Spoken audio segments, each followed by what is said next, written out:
And we're live for an awkward amount of time before we go live on the radio. It's all part of the fun. It is. You got to have that awkward time. Radio. There it is. Kill that. Okay. So you might notice throughout the program that there will be times that it doesn't particularly look like I'm paying attention to you. Please don't get either offended or flipped out by it. Believe me, I'm with you. I have an iPad down in front of me that I'm monitoring the program through. Okay. It takes a little bit of stress off the main computer to see if we get comments, questions, make sure the feed's actually still going, things like that. Awesome. Yeah, no worries. And it's the iPad where I usually share everything from. So a little easier.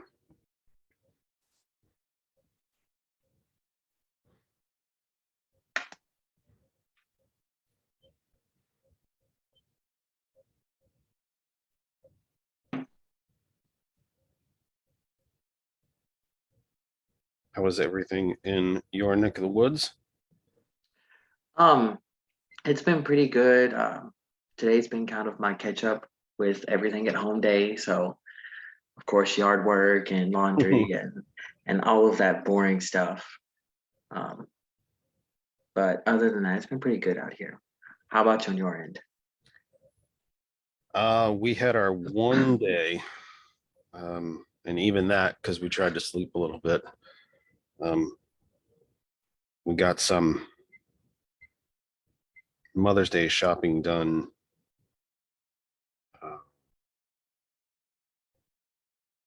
And that was pretty much it. We had a whopping, gosh, I don't know, not even 6 hours of trying to just key down and enjoy ourselves. She's actually downstairs on another meeting. She works in this realm as well, this political advocacy, grassroots kind of work herself. So she's on another meeting. I actually do have the other station set up. So hoping that she will come up a little later.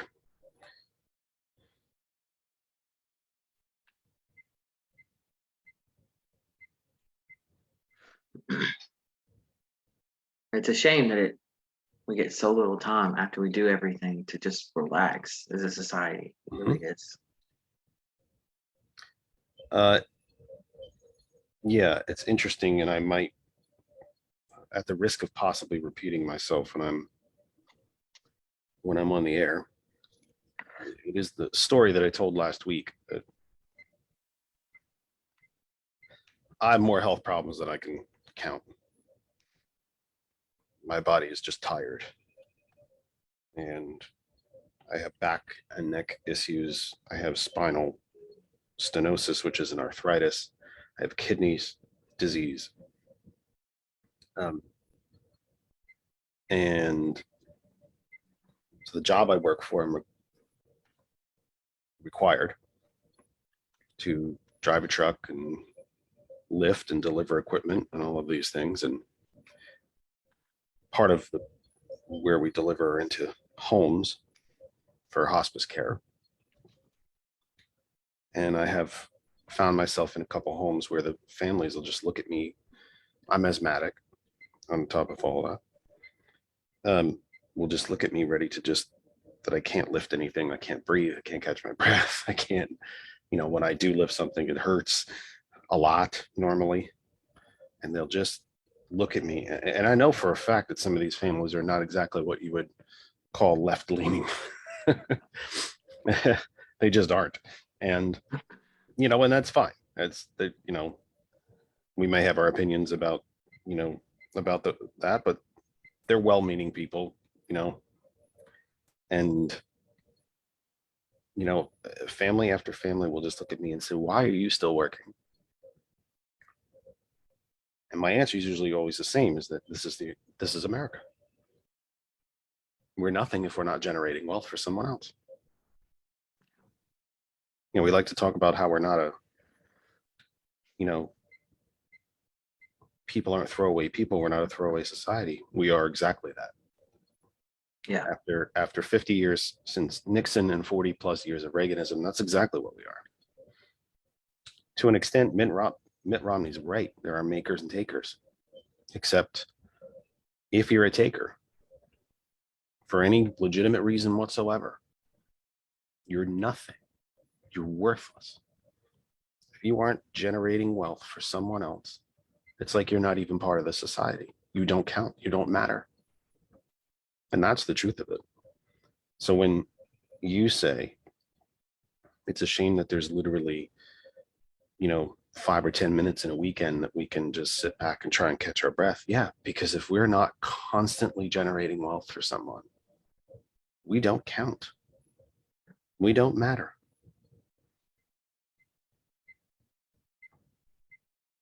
That's where we are. Sadly, in this country, that's where we are. That is where we are now.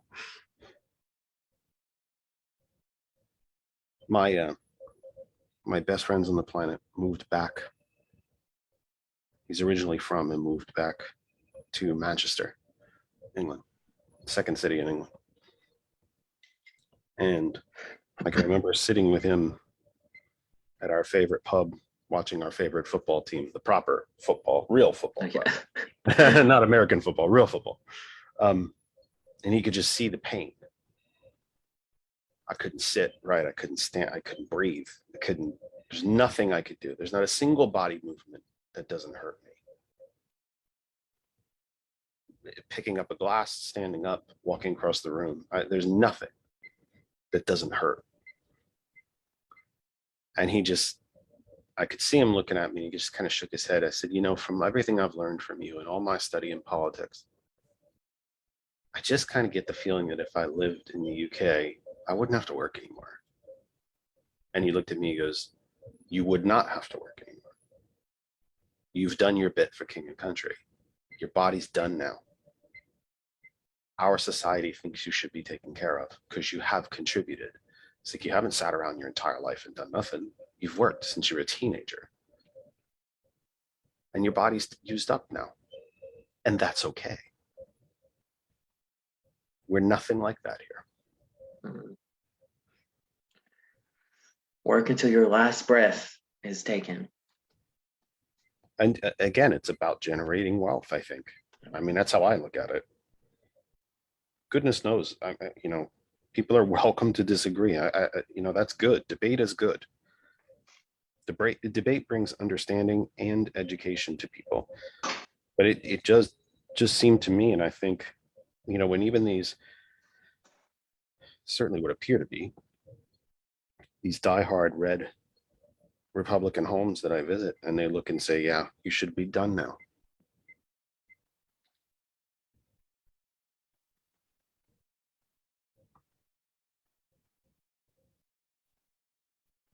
So we are just sharing into our groups now. I'm a little ahead on my sharing again. This is like the second or third program where I have been ahead on my sharing. Usually I am scrambling at the last minute. So if anyone sees snow, it will be because I was actually on time.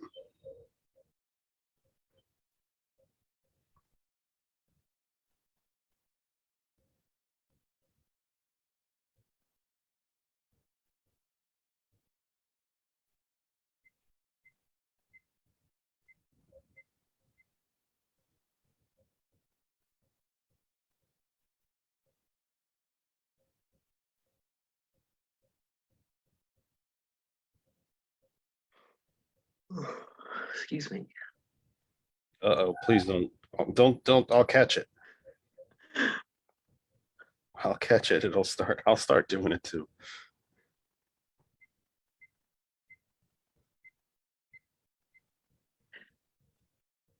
My coworkers always laugh at me because I start yawning around this time of the day. And they're like, "Oh, it's your bedtime. You're an old man. Shut up."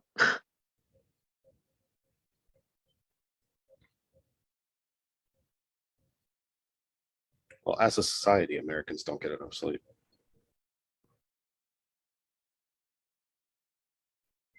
I can certainly vouch for that. I can too. 4:56. Okay, so we are a tad early.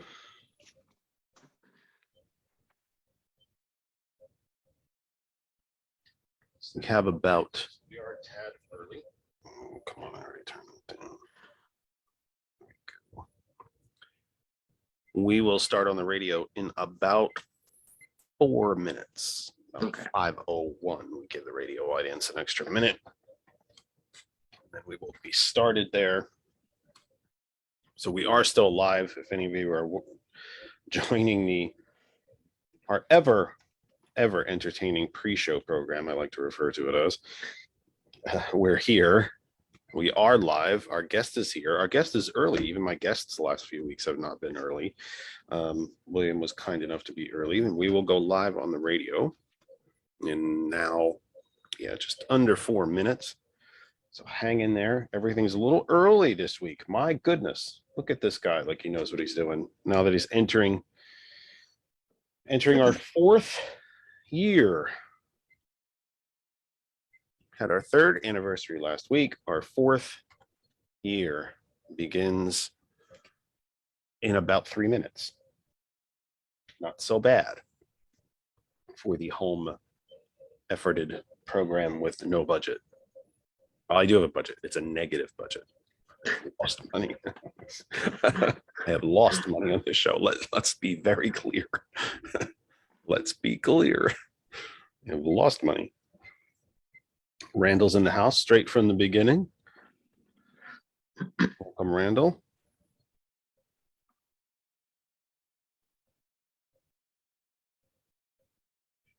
We will be sans producer today. George has some personal things to deal with. Nothing critical. He's perfectly fine and healthy.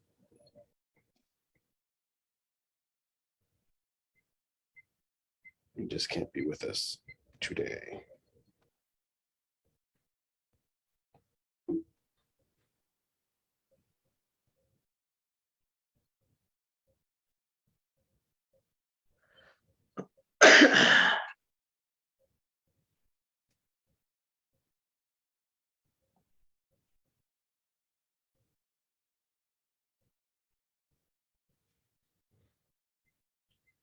About 2 minutes. Was it finally warm by you? It finally got warm here today. It felt really, really good. It's been warm here the last couple days, but in Kentucky, it's gonna drop soon probably. We're supposed to get some more storms coming through, and knowing our weather, we'll probably have a blizzard next week. Hey, we're the same way. I've done some long drives at my current place of employment. I don't know how much longer that's going to be my current place of employment, but where I have watched the temperature go from the low 60s to the upper 30s and back again within a 2.5 hour to 3 hour drive. I mean, Tom Hartman talks a lot about the destruction of the jet stream, and I do think that has a lot to do with it. All of these things are concurrent. When you dump that much ice into the ocean and you cool the oceans, it changes the currents, which then changes the jet stream. The jet stream is weak. It's not the air barrier that it used to be. That's why you can get, these polar vortices, which is the proper plural word, folks. These plural vortices in the winter, granted, but that takes things down to negative, super negative temperatures, and can take a day in April from 80 one day to 30 the next. Okay, 5:01. So we will be, let me just get one more thing. Okay, There we go. We're going to be live in 3, 2, and 1.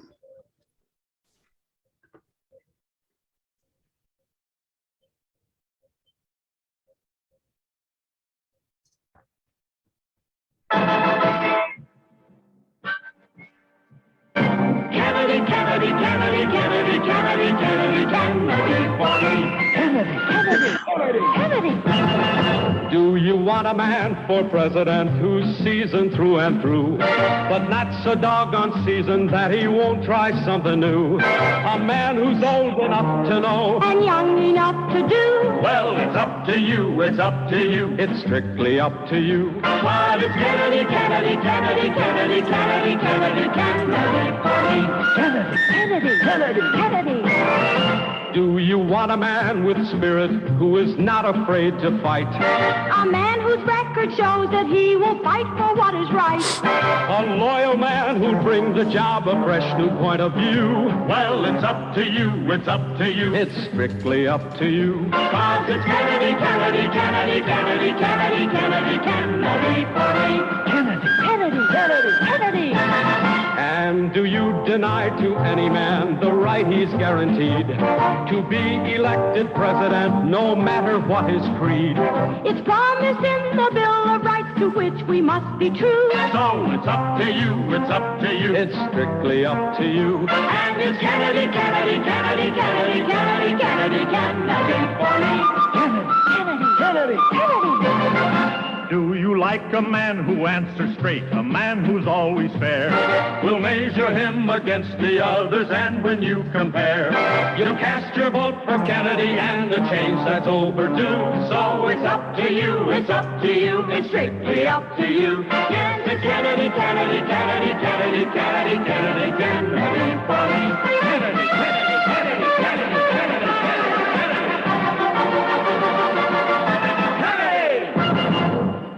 Welcome, welcome, welcome from my humble second bedroom here in Bethlehem Landfill Township, a wholly owned subsidiary of Waste Management after their purchase of our township council. We used to be Lower Saucon. It's kind of like buying naming rights of a sports stadium. The landfill company bought our township council. Anything they want, they get. So I kind of consider it that we live in Bethlehem Landfill Township now, whether we like it or not. Oh, God bless Citizens United, right, kids? Isn't it awesome?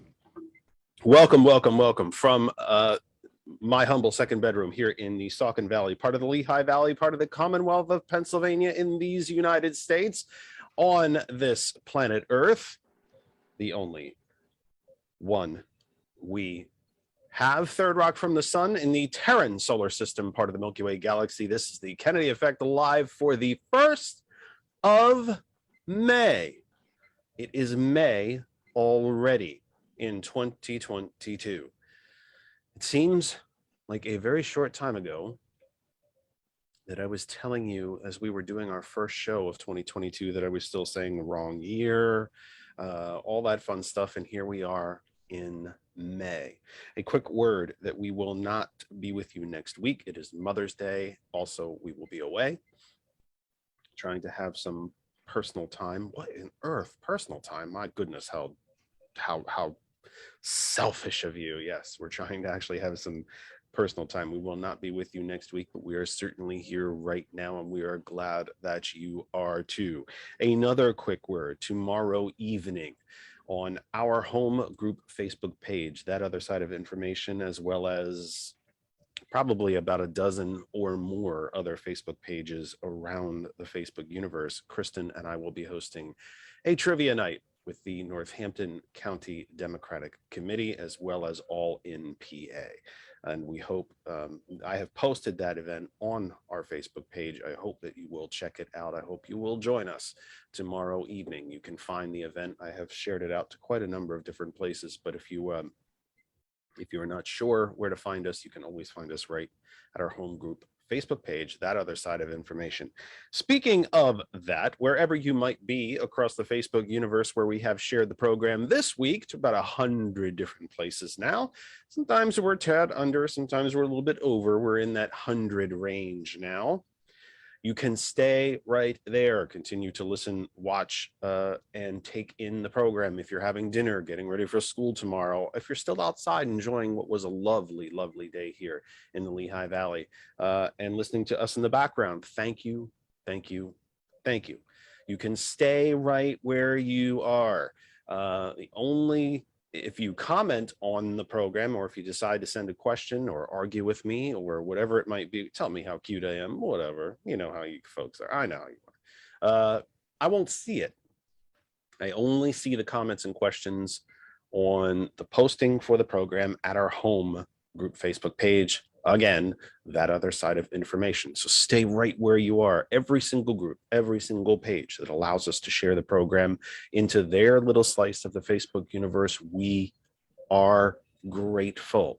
We could not be here if you are not there. But if you would like to interact with us and be part of the program, we need you to come over to the home group Facebook page, that other side of information. Already a couple of folks in there watching already. And we welcome you. Every single individual that takes in this program, live or recorded, means that we get to keep going. If you weren't listening and watching, we couldn't stay here. To our friends and family at hot101.net, thank you for allowing us to be part of your broadcast day yet again this week. If you don't know how to listen to hot101.net, well, where the heck have you been? I tell you every week, it's so super, super easy. Our name is our website. It is hot101.net. You can use the hot101.net apps, Apple App Store, Google Play Store for Android, and for any other kind of device, the Tune In Radio app. Just go to the search bar, search for hot101.net, and you can tell Alexa to play hot101.net. And of course, our family at TCP, the Culture Professional, a proud minority-owned business from Lancaster, Pennsylvania. We are proud to be part of that family as well, because let's be blunt, kids, I don't look like that family, but yet I have been welcomed and I am part of it, and it means the world to us.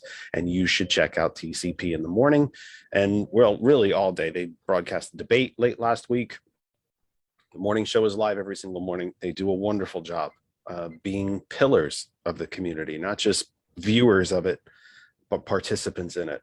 And you should be part of it as well.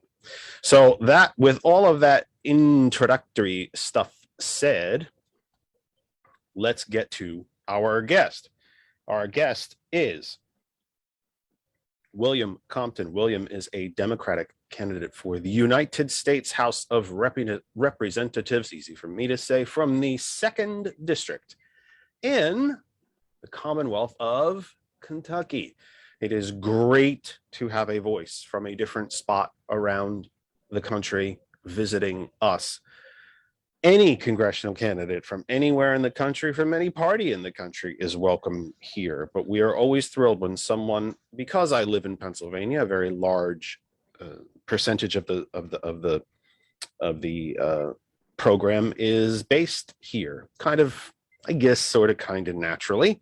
But whenever it's an extra special day when we get someone from outside of our area coming to visit us, because through the magic of the magic Google machine and interwebs and all, I love using those like old dermy things. Like, I don't know what I'm talking about. I think they're hilarious. But through the power of the internet, I almost said interwebs again.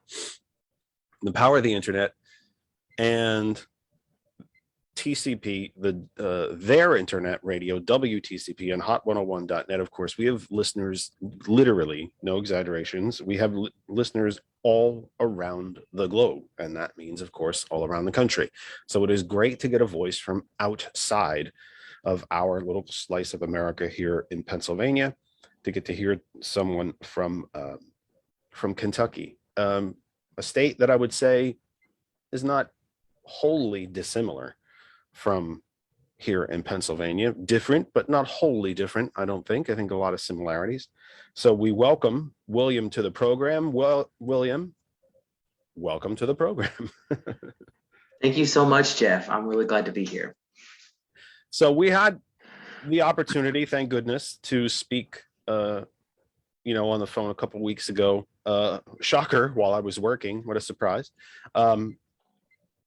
And talk a little bit about, our program and how we do things. You've been kind enough to come and visit us. So as promised, let me begin by asking you our traditional opening question, or questions, I guess you'd say, combination. Who is William Compton, and how did you get here? Well, there's not a lot to tell you about who I am. I'm 28 years old. I'm a music teacher in the Warren County Public School System in Bowling Green, Kentucky. And I am also the youngest and first openly gay city commissioner for the city of Plum Springs, Kentucky. It's one of our 4 small incorporated cities in my county. And I was very fortunate to win that race as a write-in candidate. I've lived in Kentucky my whole life. I went to school here. I went to college here. I'm a homeowner out here. I'm just a normal working citizen from Kentucky. My father was self-employed. He did landscaping, and my mother, she worked in the nursing field for a while before my father passed away. So there's not a whole lot to me. I'm just a normal working person in Kentucky who's running to make a change.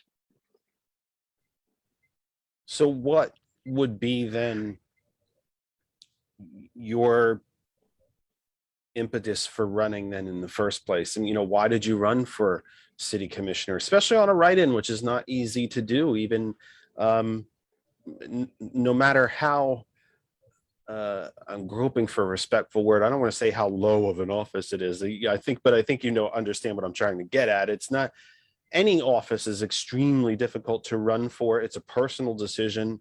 It really is putting yourself out there. It's even harder to do on a write-in basis. So why did you run for commissioner in the first place? And what made you want to take that extra step to run for such a high office, such a national, a local, but yet national office like the U.S. House? So in order to answer your question, I have to go back a couple years. In 2016, I was in my last semester at Western Kentucky University, and that was about the time that the Democratic presidential primary was going on. We were fortunate here in Kentucky to have both Hillary Clinton and Bernie Sanders come and visit us, and I got to hear both of them speak. And I realized, as someone who's just about to graduate college, that I needed to get involved and needed to see what was going on in our government. So I tell everyone I love doing research. And so I got on the computer, I started researching, I started asking everybody about what was going on. And I kept seeing things that weren't helping people being voted on in our state house, in our federal Congress, everywhere. And I started helping campaigns. I helped with the local campaign of our representative, Patty Minter. And then I helped out with Sanders' campaign when he ran the second time in 2020. And after Sanders dropped out of the second time in 2020, I started trying to get more involved in my city, because up until then, they had canceled any meetings because of COVID, but then didn't tell anybody that they were starting them back up. And I started reaching out to them, started to see what they were voting on. And our city, we don't bring in a lot of tax revenue. We bring in probably about $80,000 a year. And I found out in this city that they spent almost $17,000 of our taxpayer money on a John Deere Gator whose use was said to clean up the roads, but has only been drove once in the year and a half that we've had it. And quite frankly, I was pissed because my money went to go pay for something that is sitting in our mayor's garage that's still not being used. And unfortunately, when I found out about it, it was after the filing deadline. And so the only way I could do it was a write-in candidate. And so I got on that and I went around, I talked to everybody, I started letting people know in the city about it. And again, a lot of the people in our city didn't even know meetings were starting back up again. And I was fortunate enough to win that race. And then as I started looking more into our local politics, again, I started doing more research on our state and our federal candidates. And this kind of happened around the time that we started seeing the police brutalities come to light across our nation.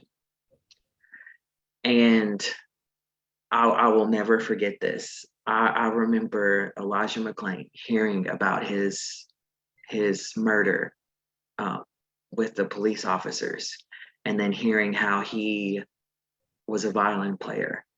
And I went to school the next day, and I looked at my students who I teach string orchestra. So I have violin players, violas, cellos, and everything. And I looked at them, and I have a pretty diverse class of students. And the thought just kept popping through my head. It could have been any one of those students. And those students are my life.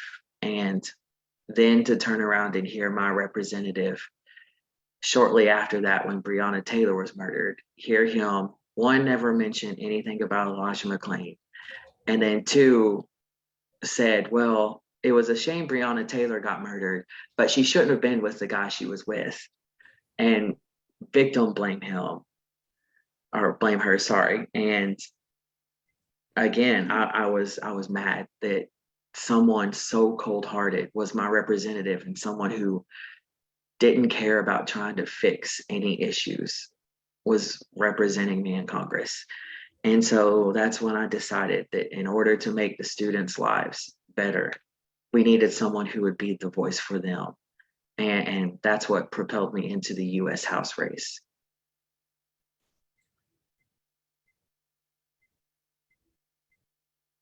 That racial justice isn't always the most, sadly, isn't always the best place to meet someone along the way. I don't find it to be the same as maybe an economic justice, tax cuts, or school spending, or on a national level, defense spending, or any of the healthcare, any of these other things. Has that, well, you tell me, am I wrong? Or has that been a good place to reach people, to connect with people, has it been a good entry into this endeavor that you've decided to take on? It has, because when you think about the racial inequalities, you also kind of lead into some of the other issues we're facing. Like, I know in Kentucky, the battle with medical marijuana and people going to jail for marijuana charges. And then you can lead into healthcare from that, and education. And a lot more people in Kentucky are receptive to the idea of it than a lot more people think. So you are in, well, let me, you told me about what issue is driving you. Is there a moment, maybe I'm repeating the question in an odd way, but I mean, is there a moment where you sitting at home, watching the news and said, I'm going to do this? Was there a council meeting where you said, I'm going to do this? Was it an open town hall with your current Republican representative, which I realize is an antithetical statement, because Republicans don't do town halls, because they don't like to face people that they're supposedly representing, because we know who they're really representing. Where that final push, maybe is the right word, that final jump over the edge, is that's it. I'm convinced now. Now I'm not thinking about it anymore. Now I'm going to do. Is there a seminal moment? Is there a stand up, sort of that's it moment? There's two of them that kind of happen within a month of each other. The first one was the insurrection. And to hear my representative tell the people of Kentucky that, oh, it wasn't bad. And it's okay. But to hear him try to persuade the people of Kentucky that nothing happened at Washington on January 6th, that it's just the media playing it off, trying to hurt Donald Trump. And then when the American Rescue Plan came through and he voted against it, and then came to our public schools speaking to our students and telling them how amazing this plan was, because they were going to get money and they were going to get resources they needed to succeed. And I heard him say that to the students, and that again, added with the January 6th, was the moment where I just couldn't take it anymore. Again, lying to our students and just speaking out of both sides of his neck. There's a different. So you've told me that you have a primary. Mm-hmm. And it would seem to me that your primary is very, very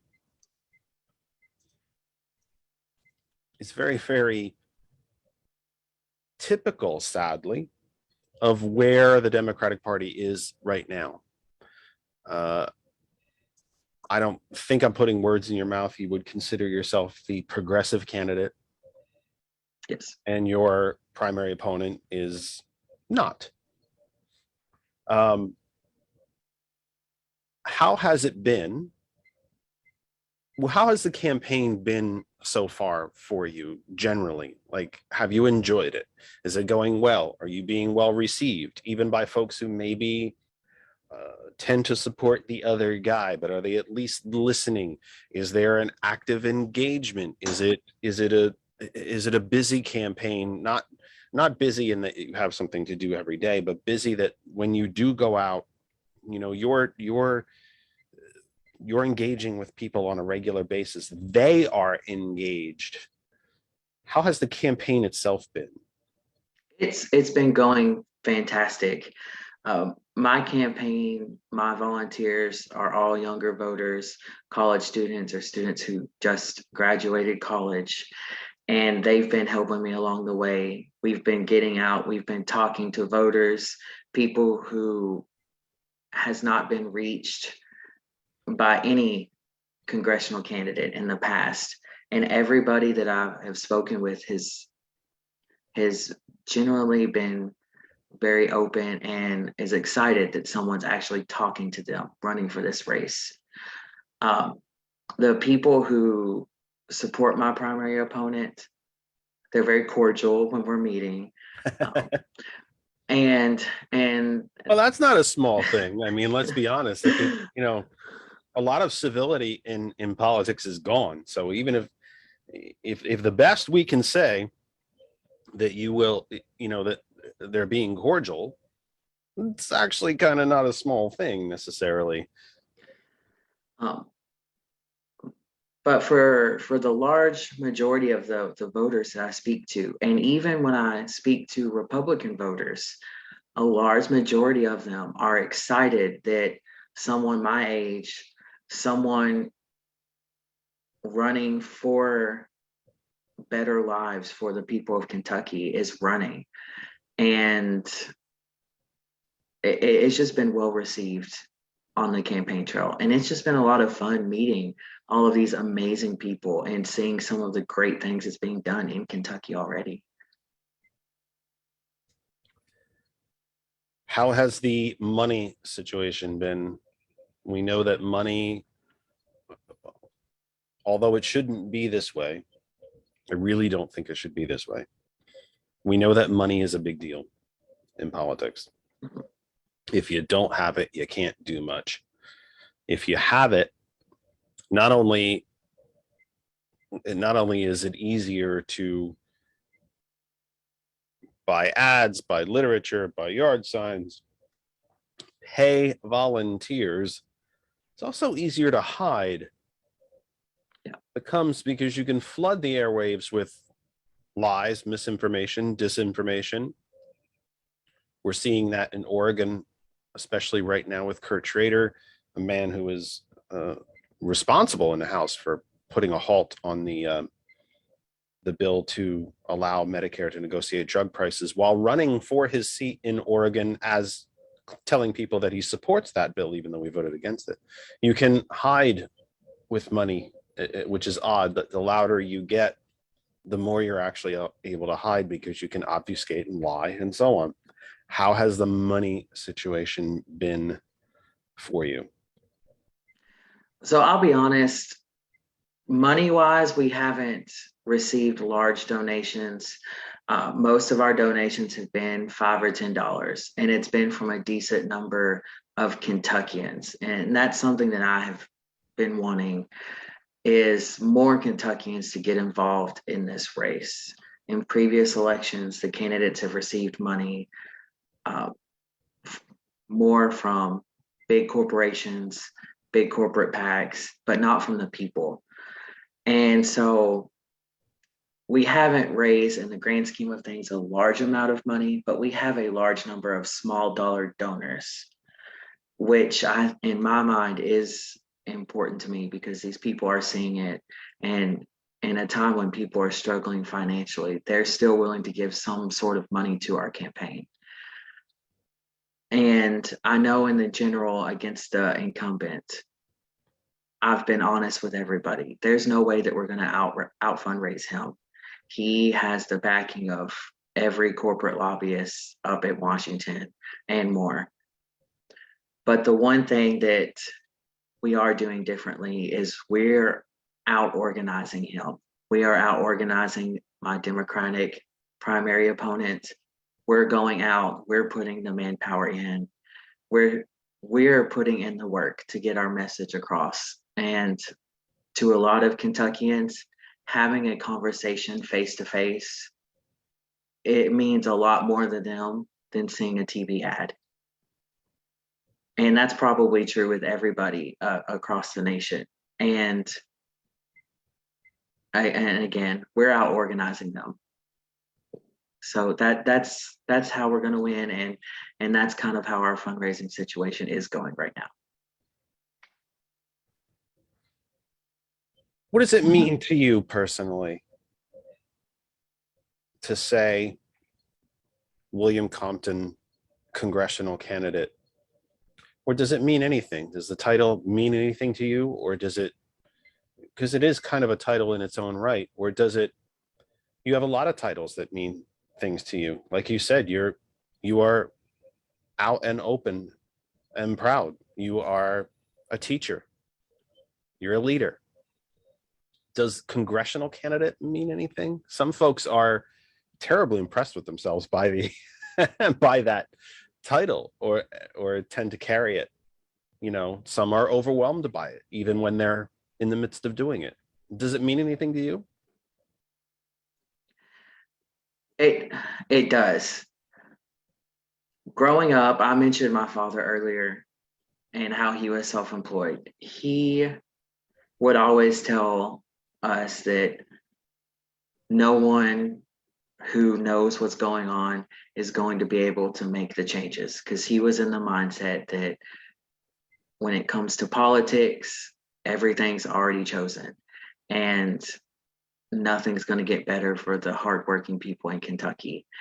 And me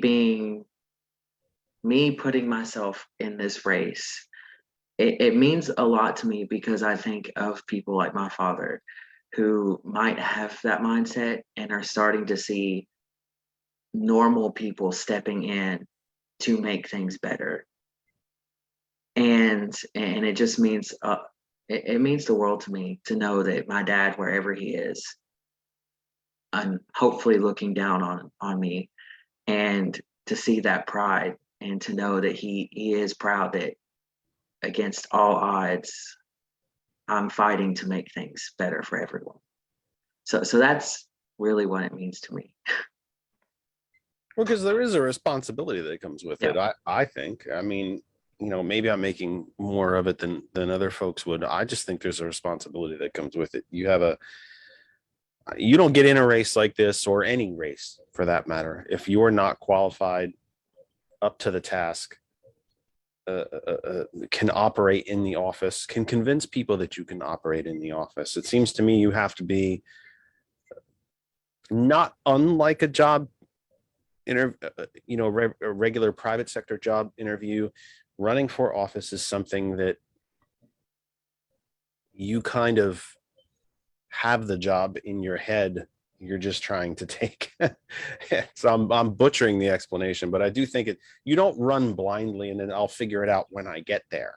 You better have an idea of what's going on before you ever probably make that public announcement that you're going to take this on.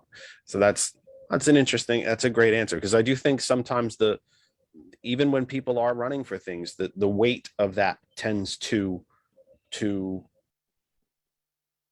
weigh on them a bit. Not just the stress of the campaigning, but it's, when you start to get introduced at the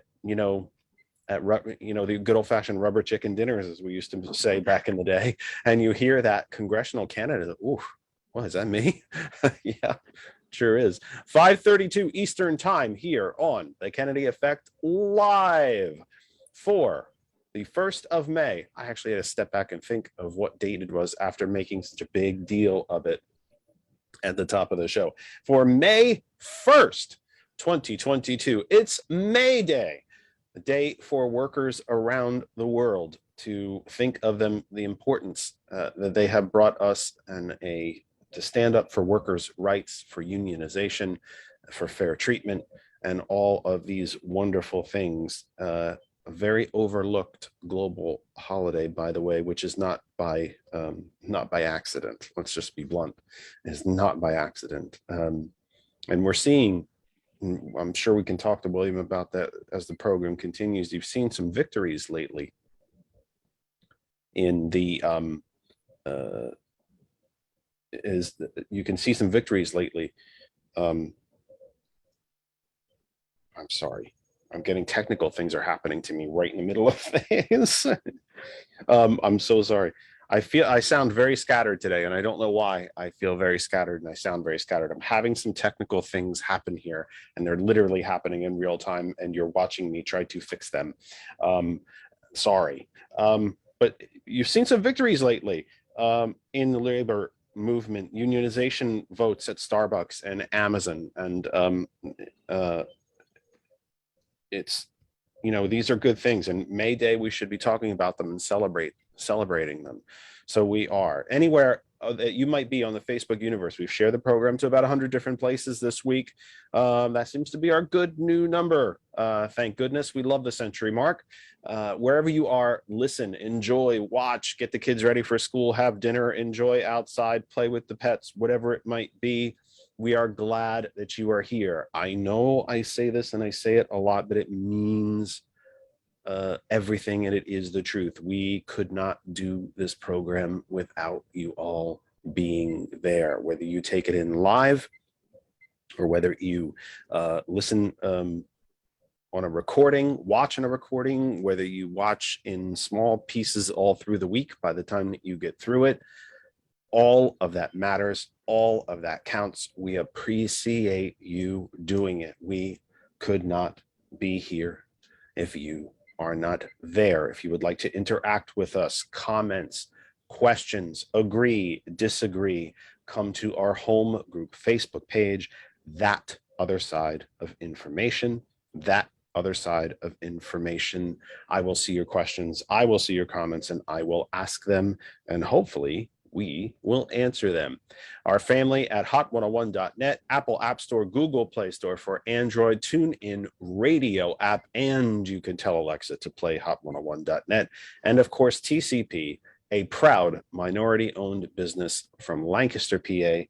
We are proud to be part of that family. We appreciate it very much, and we hope that you will watch us on their Roku channel and check out the morning show tomorrow morning. So, William, tell me about the 2nd District of Kentucky. For folks who may not be geographically in tune with Kentucky, or anthropologically, geographically in tune with Kentucky. Tell me about the first district. What cities are in it? What's it made up of? Is it typically a red district? Just tell us about your home district. Yeah, so our second congressional district, it's changed just a little bit since our lovely redistricting occurred earlier this year. The district is typically more registered Republicans than Democrats. It extends all the way from Warren County all the way up to the northern border, and then it extends all the way over to East Jefferson County, which is right next to Louisville. And then it goes all the way over to Muhlenberg County. Some big cities in our district. We have Bowling Green, which is where I live. We have Elizabethtown, and we have Owensboro in our district. So would they considered to be the Democratic pockets in what is traditionally a red district? You said right up to Louisville. Oh, of course you don't have that. Oh, darn. Well, we have the Republican part of Louisville. Is it a heavily gerrymandered district? Is it? Our district actually is not as gerrymandered as Kentucky's first congressional district is. If anybody has seen the new maps, the first district actually wraps around my district and goes all the way up to our state capital in Frankfort, because their representative lives in Frankfort now. So they had to cut a path up there. But they had to make a whole new, right. Yes. Make sure he stayed in. Yeah. Yes. And so the But second district, was that done to avoid two incumbents running against each other? That's what it sounds like. I think it was mainly done to get him to live in the district. Okay. There were many other options that they could have done to avoid two incumbents running, but they, for some reason, did that. But because you do have a Democratic governor, yes, Mr. Bashir, but a overwhelmingly Republican legislature, again, at least nationally reported, please correct me if I'm wrong, nationally considered to be a dramatically gerrymandered and engineered Republican legislature. I believe supermajorities in both, or at least darn close to it. So that legislature drew the districts. Am I correct, or do you have a commission that does it?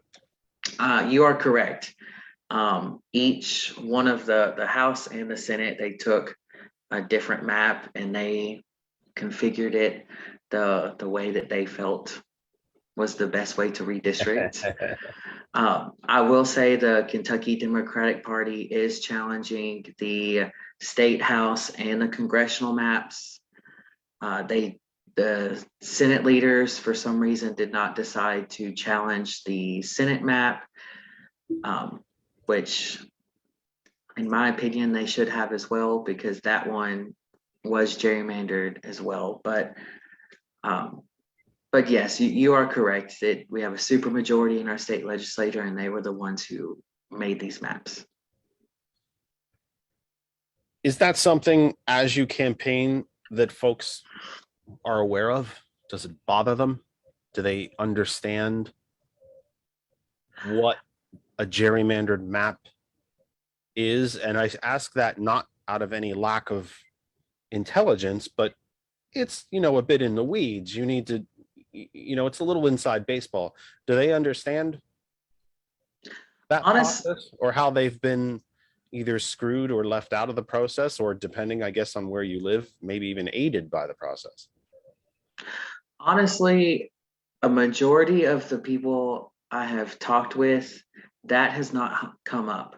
Most of the second district is the same, just kind of outside counties, kind of shifted a little bit. And of course, the counties like Nelson County, where part of it was cut in half and part of it was given to Thomas Massey, and then the other part was left in the second district with Brett Guthrie, those people conversations have geared towards that because I mean, I would be mad too if Tommy Massey became my representative. But for the majority of the people, they're in the second district. They've been in the second district, and it's just that's the least of their worries at the moment. So let's get into some of the more, I don't know, boring parts of at the risk of, the guy who's supposed to be doing an entertaining radio show. But every candidate has a list of issues that are important to them. Might be 3, might be 5, might be 10. There's usually only 3 big ones that you talk to folks about when you're out there, because they don't, by the time you get to issue 6, they're just about worn out. But I mean, there's at least 3 big ones. But what are the big issues for you that you are standing up and saying, this is important? It's not, and maybe, what I've seemed to find more candidates doing, and I appreciate this, actually, I think it's a very, very smart way to campaign, is standing in front of a crowd of folks who maybe not all of them agree with you, but say, look, I'm not championing this particular issue because I agree with it, but because I think it's best for all of us. So what are the big issues for you? Whether it's a big 3, big 5, big 20, I don't know. What are the big ones for you? What is the basis of your campaign? Well, I'll just give you the 3 just to save you time.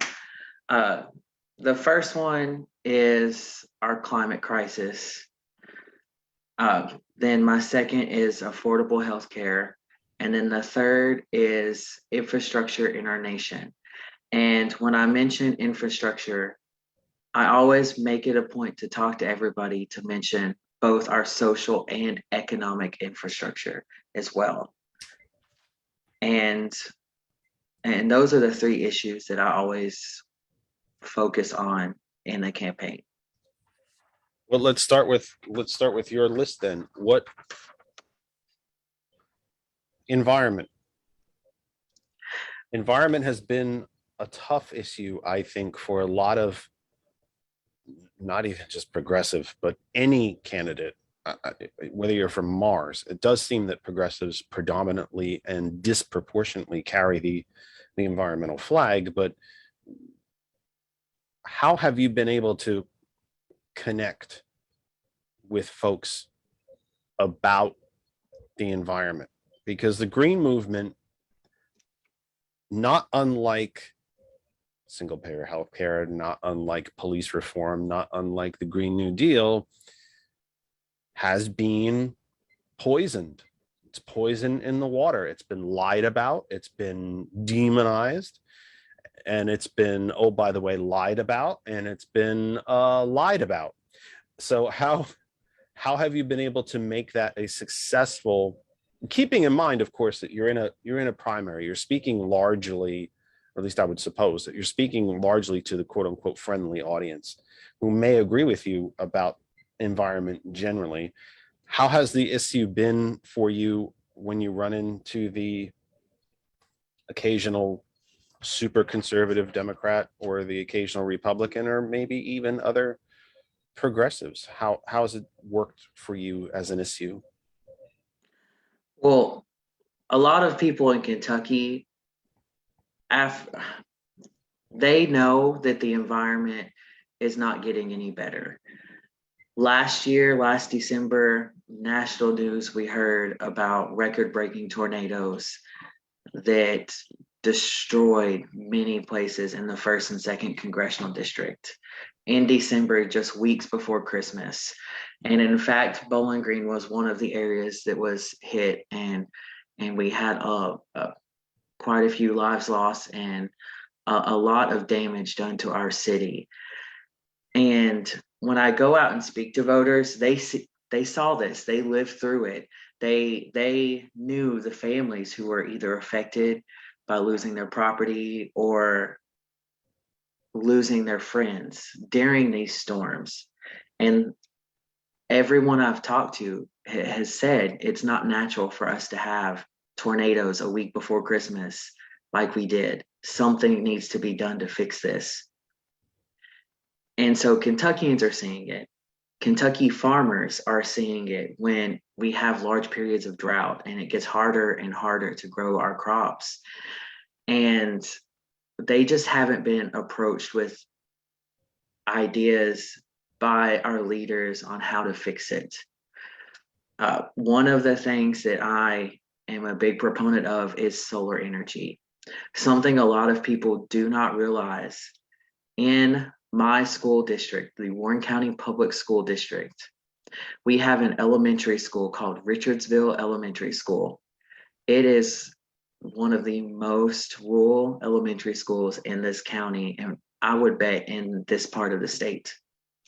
In 2010, this school was rebuilt with solar panels. They have a solar panel carport, solar panel roof, and they were the nation's first net zero school.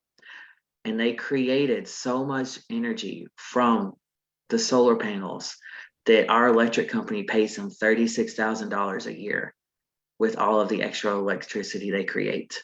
And that was back in 2010. No major issues have come from the solar panels. Yeah, they had to be cleaned every once in a while, but you have to clean everything in a school, especially when you're around children all day. And I mentioned this to people in my district, people even in Warren County, and they don't realize that that technology is going on already in our area. And I tell them, why don't we take that technology? The technology has gotten better. Why don't we use that to power our government buildings and power our homes? And they're like, well, how would powering government buildings help? I'm like, well, if they power the government buildings using solar energy, they don't have to pay an electric bill because they're making that energy. That frees up taxpayer money to help the workers. Isn't it more? Isn't it a little bit more than that, William? Yeah. Isn't government though? No, I look. I know you understand this too, but I just want to. I want to say this because I think we don't say these things enough. Government should lead. Should lead. You know, in Germany, they passed 2 sets of legislation in an attempt. And we've seen this raise its ugly head yet again because of the war in Ukraine. The media has largely, lazily reported that Germany still buys gas from Russia. True, it does. What they buy it for has been very poorly reported. It is largely for heavy trucking and industry. Germany passed a program, it might even be as far as 10 years ago now.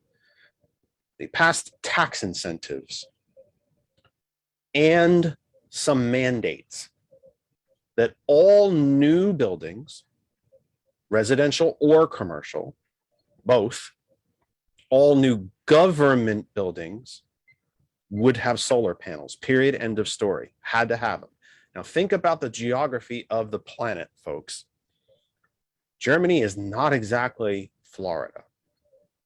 In fact, it's on a latitude around Nova Scotia, I want to say, not even Maine, but Nova Scotia, if I'm right. I think I have that right. They also, the secondary part of that was tax incentives for individuals to put solar panels on their own homes, which many, many Germans did. And it got to a point where they began to generate more electricity than they could use. The program was so wildly popular. And oh, by the way, it had union backing. Unlike some of the unions here in the United States, who are still buried in fossil fuel production and owned, flat out owned by fossil fuel companies, by the way, bought off by them. It had union backing in Germany. And so many people took advantage of this. And then, of course, all the new construction had to have it. And then you retrofitted personal homes and buildings after that. They began to generate more electricity than they could use. And it began to become a problem because what were they going to do with all of it? Well, came up with one solution. They started to sell it to Finland and Sweden. And still, they generated more electricity than they could use. So now what? So they developed a second program. Well, let me step back. The engineers, the government officials from the different ministries and departments and so on. So our big problem here is storage. We're generating more electricity than we can store. So there's batteries on all of these buildings where they have panels. They still can't store all of it. We've sold off X amount. We still can't use it all. What do? We need a secondary method of storage and or usage. So what did they do? Anyone in the back of the class? Johnny, Ronnie, anybody want to get? It passed a secondary incentive program to get quote unquote ordinary Germans to buy electric cars. And the cars became that secondary form of storage because what do they run on? Batteries. What do they run on? Electricity. So if you took advantage of that program, retrofitted your house with solar panels, and you were generating more electricity than you could use, you now had the battery pack off the solar panels, and you now had a car. And part of that plan was something that was in the infrastructure bill, was charging stations all over Germany. And again, folks, Germany, not exactly the most tropical place on the planet. The northernmost reaches of Germany are not too terrible. They're a hell of a lot closer to the Arctic Circle than the equator. And still they generated more electricity than they could use. Again, the media has been telling you about how Germany's, their economy is going to shut down and whatnot. Yeah, they are having an economic impact by not importing gas from Russia, but they have not been importing gas for what you think. They haven't been doing. I'm sure there's still Germans in Germany who heat their homes with gas. I'm sure there are. And I'm sure there are folks who use it for cooking because they prefer it to cook with compared to electricity. But they're not using it the way we're using it. In fact, Germany had a day, not last week, but I think the week before, where the entirety of the usage of energy for the country was being done by renewables. Now, I believe that window was only about an 8-hour window, but think about it. One of the seminal, preeminent, largest industrial economies on the planet for even a brief window of time was 100% running on green energy. So when William says and tells us about greening a school, that's where it starts. Government should lead. My township building here in former Lower Saucon, now Bethlehem Landfill Township, should have solar panels on it. Williams Township should have solar panels on it.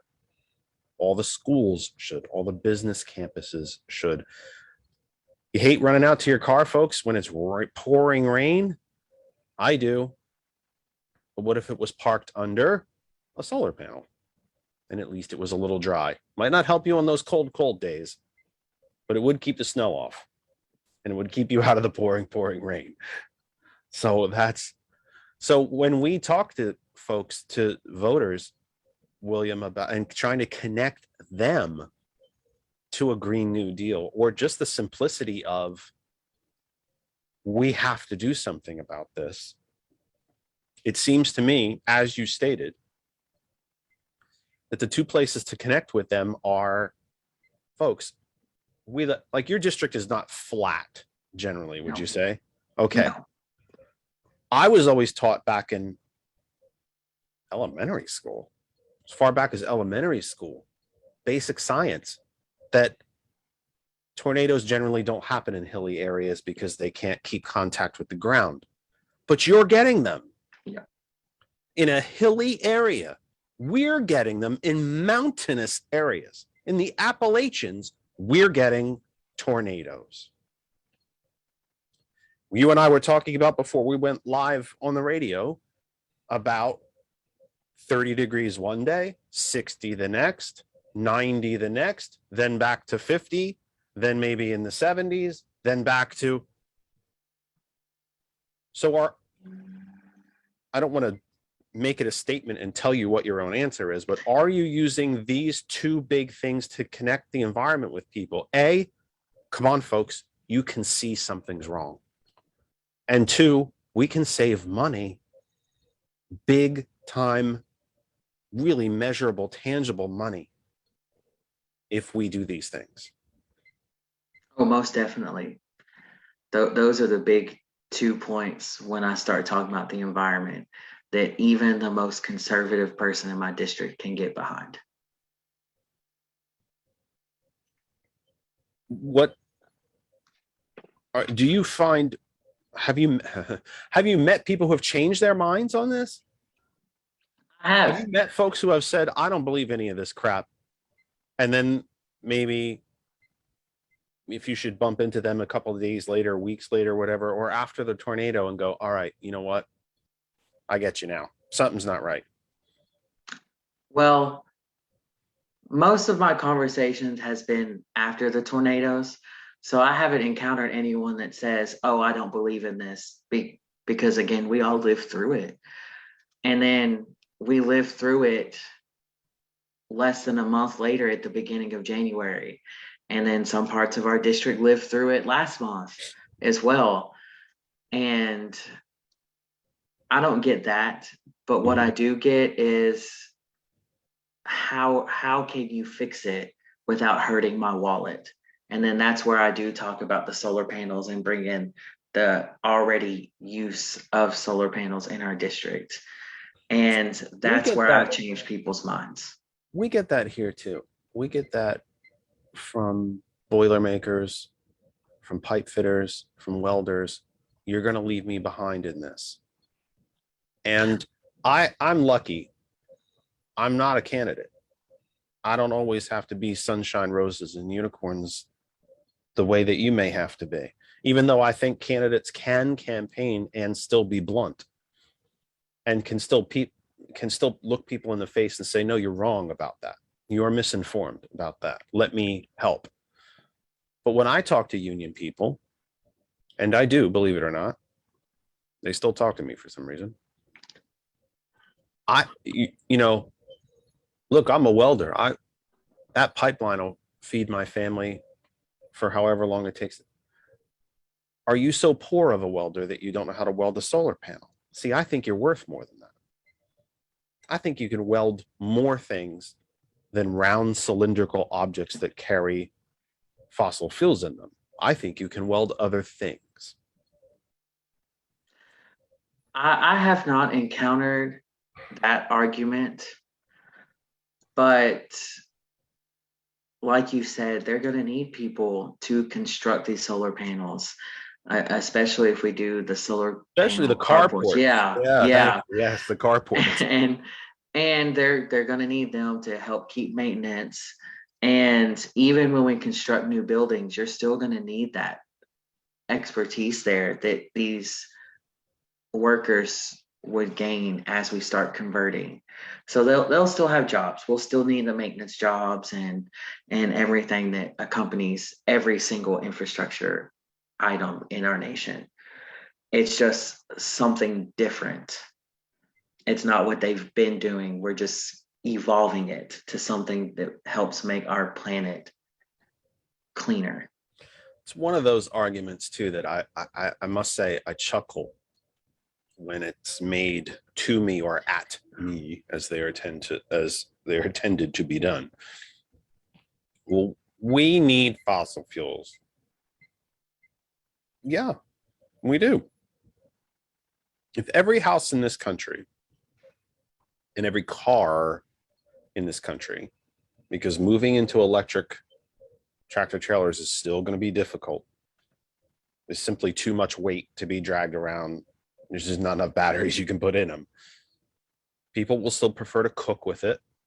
I'm good with that.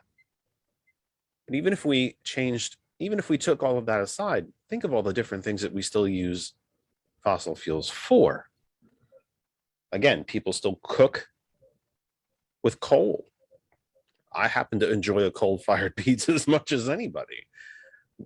Restaurants demand to cook with gas. We will still be using oil in cosmetics and pharmaceuticals, and goodness knows, plastics. You're right, we will always need fossil fuels.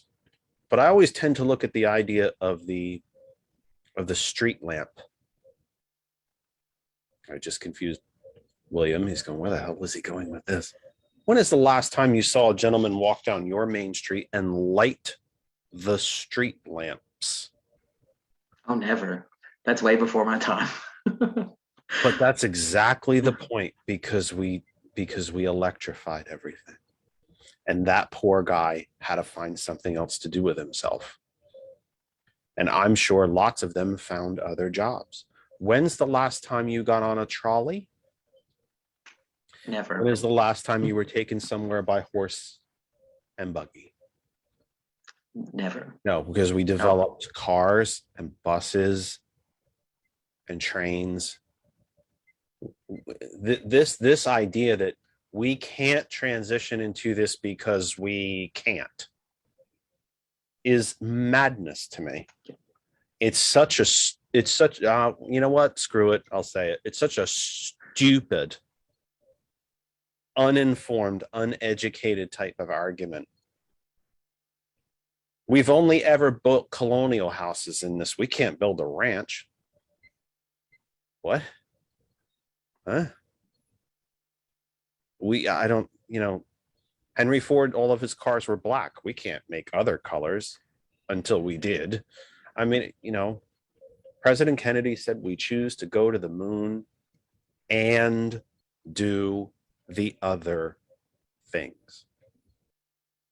Not because they are easy, but because they are hard. We are still the country that can do hard things. My goodness. We can't do this. We can't do it. When did we become the country of can't?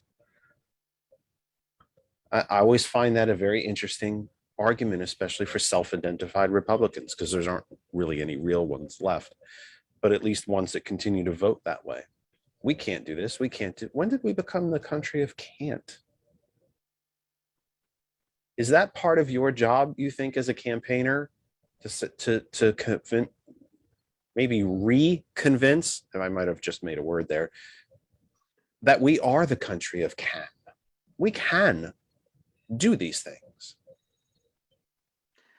It is. A lot of people in our district, like my father, like I mentioned earlier, has been told for years that you have to do this, and this is the only way that we're going to succeed. And Republican leaders have been the ones telling them this. So they've heard it for years and years and years. And after you hear it for so long, you start to believe it. And then when I speak to them bringing these new ideas, it blows their minds to think that we can move innovation forward instead of just being stuck in one place. And so I have had to give some very decent pep talks about our nation and how we can do anything that we put our minds to. There is nothing that can stop us. We just have to put forth the work.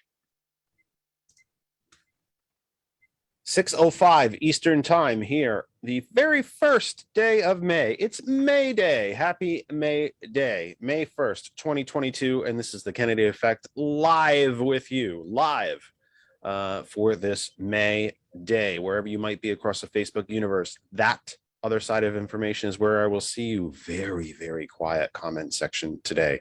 I guess William and I are just answering all of your questions before you can even formulate them to speak them out. We are answering everything very, very quiet in the comment section today. But however, if you do have any comments, questions, etc., please put them there. I will see them. I will read them. We will talk about them.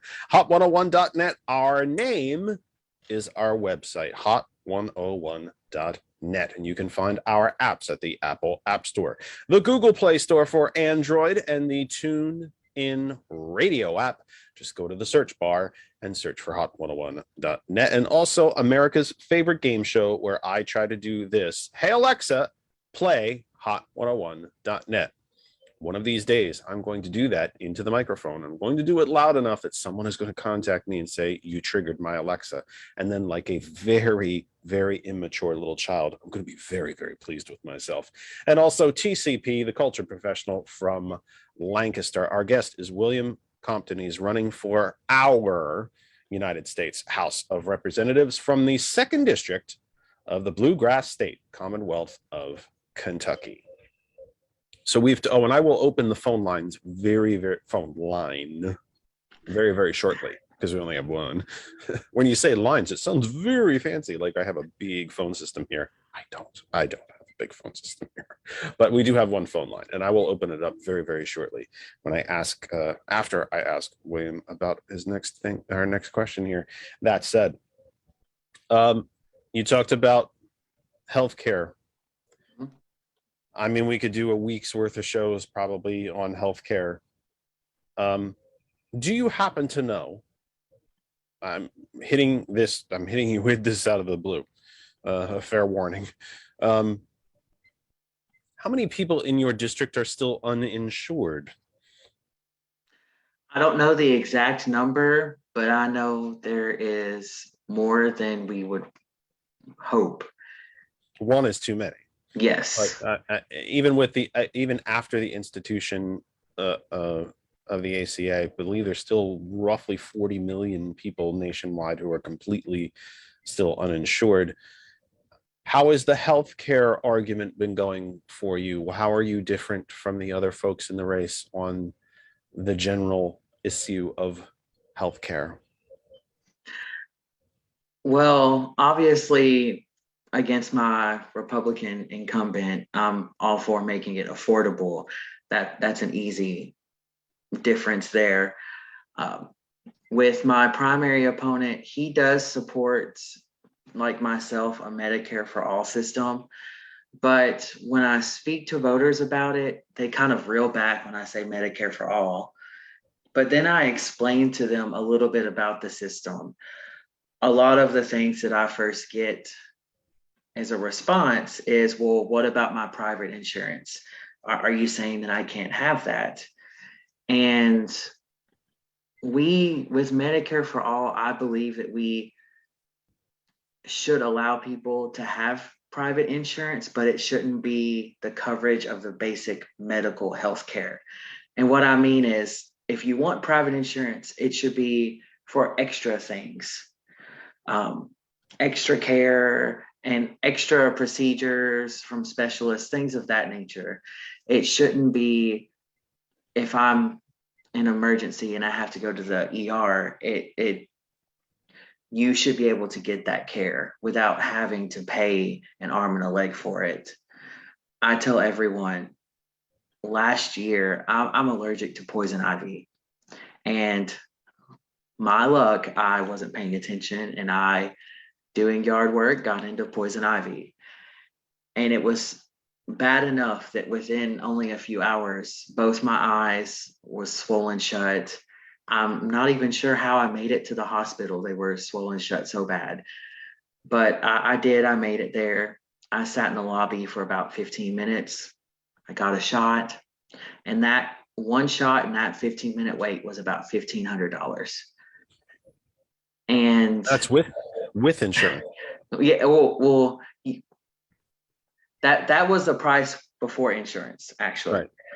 And so thankfully my insurance covered all of it to where I only had to pay like $10, thankfully. But you mentioned the people who are uninsured, they have to do yard work as well. So I can just imagine if I'm already struggling to make ends meet and then something like that happens, then that's $1,500 that could be used to make my rent or to feed my family. And that's just something and like that. Imagine the insane cost of medicine that some people have to pay for. And a Medicare for all system would eliminate that. And when talking to voters, I mentioned how it would save money to our nation with our current healthcare system, just in administrative costs alone. It would save money. It would allow doctors to do more to see the patients, and it would just help everybody. And when I bring up points and when I talk about healthcare, I always like to tell everyone I'm also including vision, dental, and hearing, because that's part of your health and mental health. You are correct. And everyone that I've spoken with, again, agrees with me. They know it. They know that they need glasses, how much that costs to get just a new pair of glasses. They know that going to the dentist costs an arm and a leg, and they see it. Their pocketbooks are feeling it. And so I'm explaining Medicare for all and how it's saving them money. And I've had many people look at me and say, I did not realize it would do that. I've just heard it was this big boogeyman that is coming to take away everything from us. As somebody who worked for Senator Sanders, campaigned for him, I'm sure that you know this. For the audience's good, I will, and I have told this story on the air before, I will tell it yet again. The Koch brothers paid for a study. This goes back into the 2015 range. I believe it was right around the first time Senator Sanders was running for president. They commissioned a study through the Heritage Foundation to find out exactly what single payer would cost, under the presumption that it would be more expensive for day-to-day Americans and more expensive for the economy as a whole. What they found is that it was cheaper. It was less expensive. Over a 10-year period, $1 trillion less expensive. And that was including, as William mentioned, Senator Sanders, when he talks about an AOC and Pramila Jayapal and Ro Khanna and Mark Pocan and Sherrod Brown, and when they talk about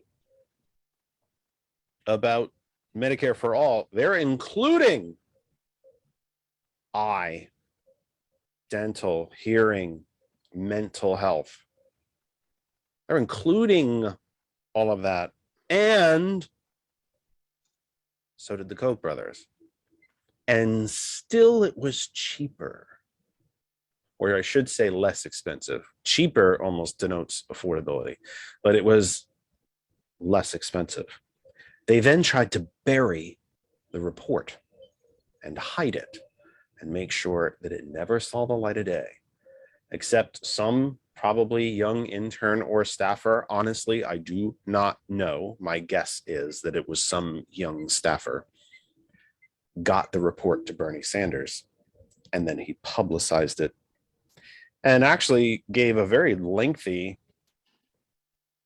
energetic, shall we say, floor speech on the Senate about, and turned to the Republicans and said, you know it's less expensive and you still won't do it. So you're liars. You don't care about the people you say you represent. You don't care about small government, and you don't care about fiscal conservatism. Think about that, folks. Medicare for all is less expensive and covers more things. I am also reminded by a town hall answer that Senator Sanders gave, well, in a town hall, to a gentleman who stood up and said, this is going to cost me, you're talking about raising taxes on me to pay for this. And he said, yes, I am. Yes, I am. Said, but right now, medical costs are about one, at that point it was 1/6. They have now become 1/5 of the entire GDP of the country. It turns out to about $20,000 a person. Think about that. So Senator went on to say, you are already paying this, whether you are paying it directly in premiums or co-pays or whatever you think or however you think you're paying it, it comes down to about $20,000 for every man, woman, and child in this country. Every single individual, working, not working, just born, retired, you name it. White, black, male, female, trans, purple with pink polka dots. $20,000 a person. So let's say your total tax bill was $5,000 last year. Federal, state, local. Even if I raised that to $10,000 to pay for Medicare for all, you're ahead by $10,000. I just don't think, William, maybe you agree, not enough people know the math behind it because it doesn't fit on a bumper sticker, because it isn't make America great again, because you have to do maths. Like you forgot to actually do maths and numbers and stuff. But the truth is that Medicare for all saves not just the government, but every single man, woman, and child in this country money. You get more care. And oh, by the way, if you wanted private insurance on top of it, go for it. Buy it. Nobody's stopping you. Do you agree with all of that long thing that I just went through? Oh, I do. And a lot of people don't know it because a lot of candidates have not taken the time to come to rural America and to areas like my district and explain it. And they've just let Republicans control the narrative. And as I tell people this, like I've said throughout the whole show, their minds are blown on the fact that the reality is it does save them money when all they've heard from their Republican leaders is it's going to cost them this and cost them that. Do you think people understand the inherent racism behind Medicare for all? That there's just a significant amount of white people who don't want black people to have health care. I mean, let's just be plain. There is a racist element to this. The first conversations about a national healthcare system go back to the founding of the country. Ben Franklin talked about it. Ulysses Grant talked about it. Teddy Roosevelt, Franklin Roosevelt, Truman, Kennedy, Johnson, all talked about it. But if we give healthcare to everybody, then those poor black people get it too. And we can't have that.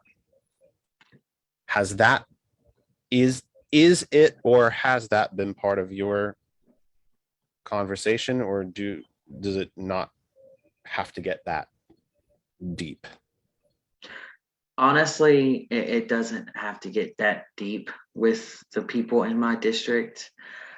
Pretty much when I mention money and how it saves them money and I give them figures, that pretty much is kind of where it ends. Because again, they're good at that part. Yes. They're good then.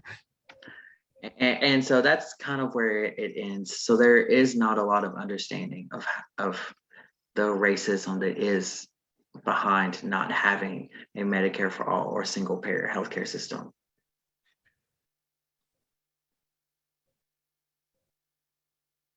So does that mean that you don't have to get that far before people realize, oh, okay, good, that sounds good, I'm good?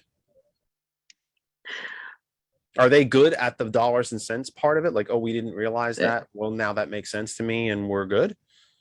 So far, everyone that I have spoken to, yes. A lot of Kentuckians are just worried about money and how it's going to affect their pocketbook. So every argument, I do try and find a way to let them know this is going to help you. This will help you financially. And once they see that, it does kind of stop right there, and they see the good in it, at least so far. But granted, most of my audience so far has been very left leaning because of the primary. That's true, right? Well, you have it's friendly audience to an extent. Okay. What have you had any?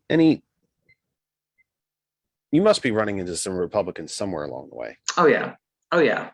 And part of your primary pitch has to be how you're going to run in a general election. Now, you mentioned the name of your incumbent, current sitting representative. He has some national fame or infamy, as it were. I know it's generally a campaign rule that you don't give too much free press to the opposition, but tell people a little bit about your incumbent, quote unquote, representative. So my current representative is Brett Guthrie. He has been in office. This is his 7th term. So 2008, 2009, around that time period, if I'm doing math correctly. I just know I was a freshman in high school when he did take office. And when he started out, he was very middle of the road type politician. Almost think of Joe Manchin, but in Kentucky. And as the years went by, he's moved more and more towards the right. And his voting record has gotten worse and worse and worse with that. There's really not much else to say about Brett Guthrie. He, for the most part, stays under the radar. Even so far as to not even publicize when he comes into our district and doesn't take the time to meet with people in our district unless you're a business leader. So that's pretty much all about Brett Guthrie. So what is it that people like about him? That he's already in Congress. What did they like about him in 08, that he was supposedly middle of the road? I'll be honest, I'm not completely sure. Again, as a freshman in high school, I wasn't too involved in politics. I do know that election was really close. And an incumbent who was also Republican had the seat before Brett Guthrie, and apparently that election was a big deal because the incumbent decided the day before the deadline period to not file for re-election. And so at the time, only a Democrat had been on the ticket. And I know that Brett Guthrie filed pretty much at the last second to be the Republican nominee. But other than that, I'm not sure really about that campaign. I never heard anything about it. I never heard anything about anybody's congressional campaign up until 2020, in all honesty. So I'm not really sure about that first one. What drove people to him, other than he's a Republican? Why do you think that his record has changed? His voting or his style, his positioning, his why do you think that voting has changed? Is it go along to get along? Is it the party or the former political party known as Republicans have swung so far right, and he was just trying to keep up? Why do you think that there's been that change, or is it money? Do you have an opinion as to why you think he has changed so radically? I do think there are two factors. One of them I do think is money. Um, One of his most recent votes, he voted against capping insulin at $35 a month. And if you look at his financial statements, he has received a large number of donations from the pharmaceutical industry. Shocker. Exactly. So I think those lobbyists have persuaded him on some of his votes. And then I think it's the Republican Party primaries that he's been in, as the party as a whole has moved towards the right. And I think he's moving that way because he thinks there's a future that way for his career. To seek higher office or just continue the money rolling in, or I, both? honestly, it could be both. But I have seen that as the whole party moves that way, he's tried to keep up with it and moving that way as well.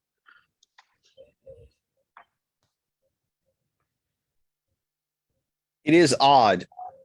Do you have just as a human being, even if you can take your candidate's hat off, so to speak, do you have any explanation as to why the approval rating for Congress is somewhere in the 14% range? It's like 14-17%. But folks' approval rating for their own member of Congress is usually in the 90s. Do you have any particular, now that you're in this, any particular sort of insight as to why that might be? I think, and this is complete speculation, I think voters like the idea that they're voting for the best person to represent themselves. And even if that person goes up to Washington and doesn't do a good job, they like to still have that mindset of, we voted for the best person, no matter what. So regardless of what congressional district you're in, my guy or gal's the best. It's the other 434 that are keeping anything from getting done. When we know that logically it just makes no sense. Yes, yeah, exactly. It's something that I like to relate it to. If I go and I make a cheesecake or something, and I take it somewhere to a friend's house, I'm gonna think that cheesecake is the best cheesecake there, no matter what, even if in reality it's not, because it's something that I made, something I picked, something that I had a voice in. And so that's where I think this kind of comes in, because we have a voice in our elected official. So we like to think no matter what, they're the best. 6:30 Eastern time. Time is flying by. It's going quick, actually. Tonight, we're going to be with you, or at least the plan is to be with you till 8. I don't know that William will be here until 8. I did that. See how I continue to do this very, very funny thing. Williams Square is over here for me. So I'm pointing at him as if he was sitting next to me somehow. Like, So when I say I don't know if William's going to stay, like he's somehow sitting over here on this extra table. It's very odd. He's just, but I'm talking to a square. I don't know. It's, whatever. It's just a thing. 6:30 Eastern time. We plan to be with you until 8. It doesn't mean that William will be here, but the show will be up until 8. The phone line is open, 267-227-9189, 267-227-9189. Same phone number every week, wherever you might be on Facebook. Stay, enjoy to every single group and page that allows us to place our program on yours. Thank you. Thank you. Thank you. We could not be here if you are not there. That other side of information is our home group Facebook page. That is where you can take part. Mark has been putting some, actually some, like an article, I think, in here, and some quotes about the race aspect of healthcare. That's awesome. Randall is in the building. Jordy is there. Darlene is there. Lots of good folks in the chat room right now. It's a little quiet, but you are there. I see you. You will find the show. If you missed any of today's show, I will post the link to it on at our Twitter, at That Kennedy Talk. It'll be on our YouTube channel, That Other Side of Information. Instagram, That Other Side of Information. I'm looking at my Patreon, That Other Side of Information. And I remembered to do a TikTok promotion today. Yep, I did. I was a whopping half hour before the show, but I did remember. That was the important thing, that I actually did remember to do it. You can always find the program if you don't get a chance to listen to it live. Everywhere that it has been shared on Facebook, our own home group page, That Other Side of Information, YouTube, Instagram, Patreon, all these other places, you can find it. You can never, you never have to miss any of it. Just because we are with you live doesn't mean that you need to miss any of the program. Hot101.net, Apple App Store, Google Play Store for Android, and tell Alexa to play Hot101.net. And TCP, the morning show, returns tomorrow morning. Our phone line is open, 267-227-9189, 267-227-9189. I actually forgot the phone number right in the middle of saying it when I was saying it for the second time in a row. 267-227-9189. Remember a couple of things. We will not be with you next week. Happy Mother's Day. Enjoy Mother's Day. You don't need to be listening to depressing political things on a Mother's Day. Go see mom. Give her a hug. If you're vaccinated and everybody's healthy and fine, or go outside or whatever it might be, go see mom. So we will not be with you next week. We will return 2 days before the primary. We will return on May 15th. Also, Kristen and I will be hosting a trivia night tomorrow evening, co-hosted between All in PA for Pennsylvania. Kentucky folks, that's for Pennsylvania. PA, we just throw that around like everybody knows what it means. All in PA and the Northampton County Democratic Committee, of which we are a part. We will host a trivia night tomorrow. I will play MC so long as I can get out of my wonderful job on time. I will be here hosting with you right here on in a Zoom format as virtual. So grab a drink, wear something comfortable, and let's play trivia tomorrow evening. You can find the details for this also on our home group Facebook page, That Other Side of Information, also on the Our Revolution Pennsylvania Facebook page. And I will continue to repost that event tomorrow throughout the day, God willing, so that you can find it and you can find us and you can be a part. Very easy, no money, no nothing, just fun. Just grab a drink, sit with us, and play trivia. Again, tomorrow, that's with All in PA, the Northampton County Democratic Committee, hosted by us right here from this studio, come to think of it. So William Compton is our guest. He has been very, very kind to join us on a Sunday evening and give us an awful lot of time going through his candidacy issues and everything surrounding being a candidate. I think we get candidates on and we start to, we rattle through 2 and 3 minute answers and so on about, this and that and the other. But we like to talk about the human being too, and what it's like to actually be a candidate. And he's been kind enough to share some of that insight with us as well. So we thank him for being here. And it's always nice to get a voice from outside Pennsylvania to talk about what's happening around the country. And I think not just talk about what might be different, but really talk about what's the same. And it seems to me that's an awful lot of the issues and things that we're talking about with William here are, they connect us. They connect us. No, you know, maybe the deserts of Arizona may not have to worry about the lack of snowfall from climate change, but they do have to worry about the changing weather patterns and not getting enough rainfall. They don't have to. We have seen flooding here in Pennsylvania like nobody's business. Roads washed out that are still closed and have been for months. We know that something's wrong, and you don't have to be just from Pennsylvania or Kentucky or any of the other 48 and territories for that matter to know it. So it seems to me what's great about having a voice is a different perspective for sure, but also being reminded of what binds us all together.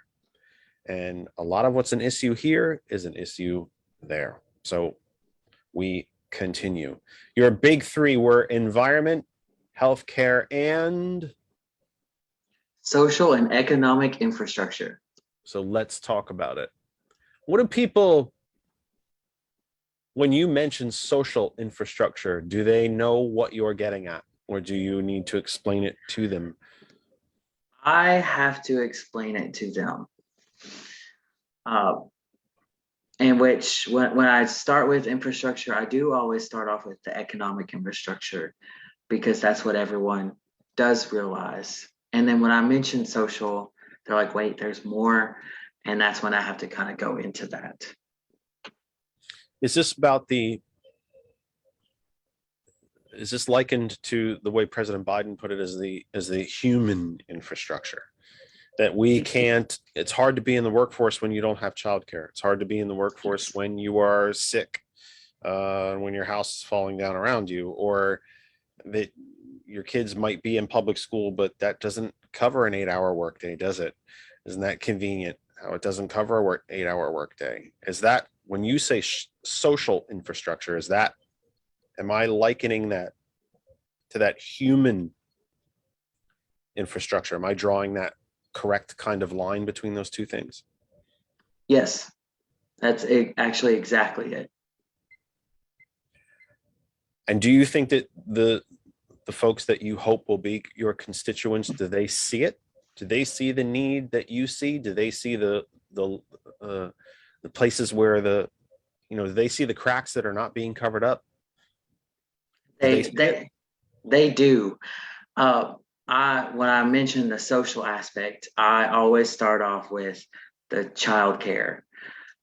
During the pandemic, we had many families who either lost jobs or had to take leave of absence to take care of their students and their children because they didn't have school. And Congress had a bill that was going through to help provide childcare for these families, that our lovely representative shockingly voted against it. And a lot of people felt that. So a lot of, especially people with children, realize, well, we need childcare. And then you go into our school buildings and you look at everything that is happening in public schools, and parents are starting to see, oh, we do need to get more involved in our public education. A majority of them in a good way. Now, we have seen some parents go the far extreme in Kentucky along with our legislature, but for the most part, everybody that I've spoken with agrees that public schools need more funding. Teachers need to be supported more. And we need to do everything we can to make sure that the students have the resources to be successful in an ever-growing technological world. Someone made the analogy back when COVID started that, yes, before COVID, students needed pencil and paper to be successful. And then COVID hit, and then students needed computers and wireless internet. And we're starting to see more broadband wireless internet, but it's still not enough for all of the rural communities. And we need that to invest for our students to have that resource to be successful in schools and and things of that nature. Just everybody sees it. They really do. And like I said, throughout the pandemic, we've seen the need rise more and more. Hard infrastructure is a lot easier to see. And I should think that that combined with your first, not that they were in any particular order necessarily, but that combined with your first issue of climate change, hard infrastructure is, you have a tornado, it destroys everything, including roads and bridges and so on. You have too much rainfall and floods, and that water's got to go somewhere. And if we don't have the man-made infrastructure to control that, so that's a lot easier to see. So on that side of infrastructure, are the folks in your district, do they see that part of it? Oh, most definitely. I can tell you going to one of And my, let's remember, Mitch McConnell himself, who voted against Yep. the infrastructure bill, in fact, tried to filibuster it and kill it, who then marched back to Kentucky and told you all about how great it was. yep, yep. Um, I can go down the road towards one of my elementary schools and I can tell you exactly where 6 different potholes in the road are. Everybody that travels that road could probably tell you the exact same thing. Everybody sees that our roads are deteriorating. There are bridges in some parts of our more rural counties, like Edmonson County, that when I was growing up, these bridges have not been repaired. And back then, they were scary to go across. So I cannot even imagine how bad they look now. And people see those. And everyone, again, they see these with the tornadoes. They saw a lot of buildings and a lot of the roadways having this destruction. And so they know that we need that. They really do. How many, even if you don't know a number, I'm sure that you meet people this way. I know I'm bouncing back a little bit with you, but when you talk about the soft infrastructure, the social infrastructure, the human infrastructure, how many folks in your district do you think were well, initially benefited from, raised out of poverty, literally raised out of poverty, and then put back into poverty because Republicans killed the child tax credit? Oh, I think I would probably estimate over 95% of the parents that received that. I wouldn't say maybe was raised out of poverty, but realized that that was helpful to them. And they do they really know heard who, it. and do they know who took it from them? They do. They do. Then I am left with a question that it is not your responsibility. And goodness knows you are not an anthropology professor, and I'm not trying to make you one. So we've been through in the last hour and a half that the folks in your district, they understand the need for infrastructure. They understand the need and the benefits of Medicare for all. They understand the need to do something about the environment because they can see it, they can feel it. They know. They know that their Republican representation has taken these things from them, or at a minimum, has stopped them from being delivered to them. And I'm just looking at an article right here that I looked up in the internet machine very quickly from as recent as March 15th, that the third most federally dependent state is Kentucky. William, forgive me, I am at an absolute effing loss here. How do the people in your district continue to vote to keep themselves poor and sick? Because that's what they're doing. Democratic Party is not perfect. We are not. But we're the only damn ones trying. We're the only functioning political party left in the country. Period. Because the other guys aren't even a political party anymore. They're a corporation. Their only goal is to get more and more and more and more money to the people that own them. So while I have been accused of being angry and wrong-headed in this thought, at what point do the people of your district, and forgive the language, they're getting exactly what they deserve because you voted for it?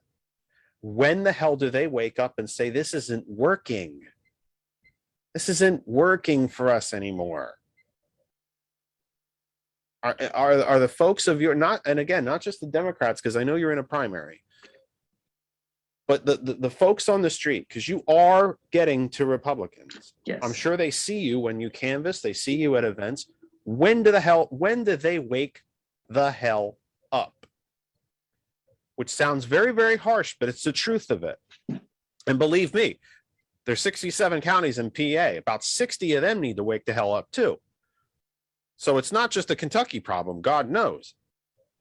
But do you understand where I'm trying to get at? You are talking to these people and they're telling you, we get this isn't right. And yes, your solution would work. Sounds good to us. This doesn't work. Yeah, your solution sounds good. Yeah, your solution. Yeah. And then turn around and vote for the goddamn opposite thing. It doesn't make any sense. When do they wake up? Or when do you look at them and say, you are in this position because you have put yourself in this position by just voting the wrong way over and over and over again? Or maybe you vote out of hope. I don't know, but your hope has not been fulfilled. It's time for something different. What am I missing? There's actually a couple components to that. As far as the House races, and mine in particular, I feel like we are starting to see a shift in mindset of we can't just vote continual Republican. Things are starting to shift in those races. And I think that this race in November, when I am elected to go against Brett Guthrie, I think that a lot of people will be surprised at the results of this race because of this change in mind. As far as the Senate, especially with Mitch McConnell more so than Rand Paul, which I think Rand Paul's race will be a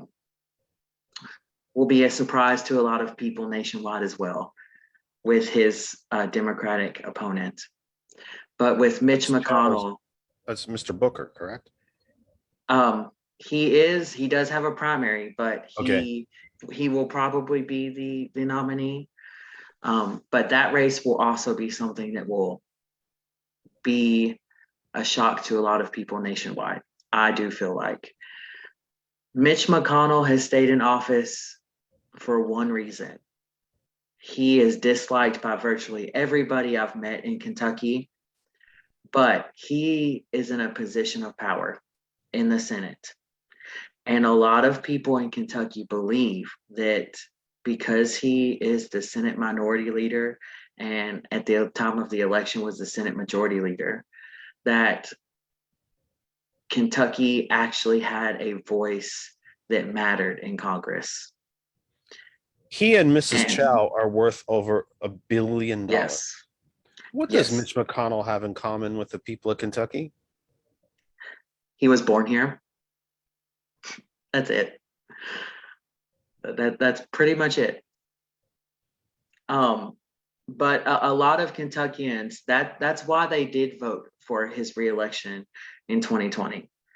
And then you look at our state house and state senate, and the reason why Republicans keep getting voted in those races is because one, Democrats aren't running Democrats aren't putting forth the effort.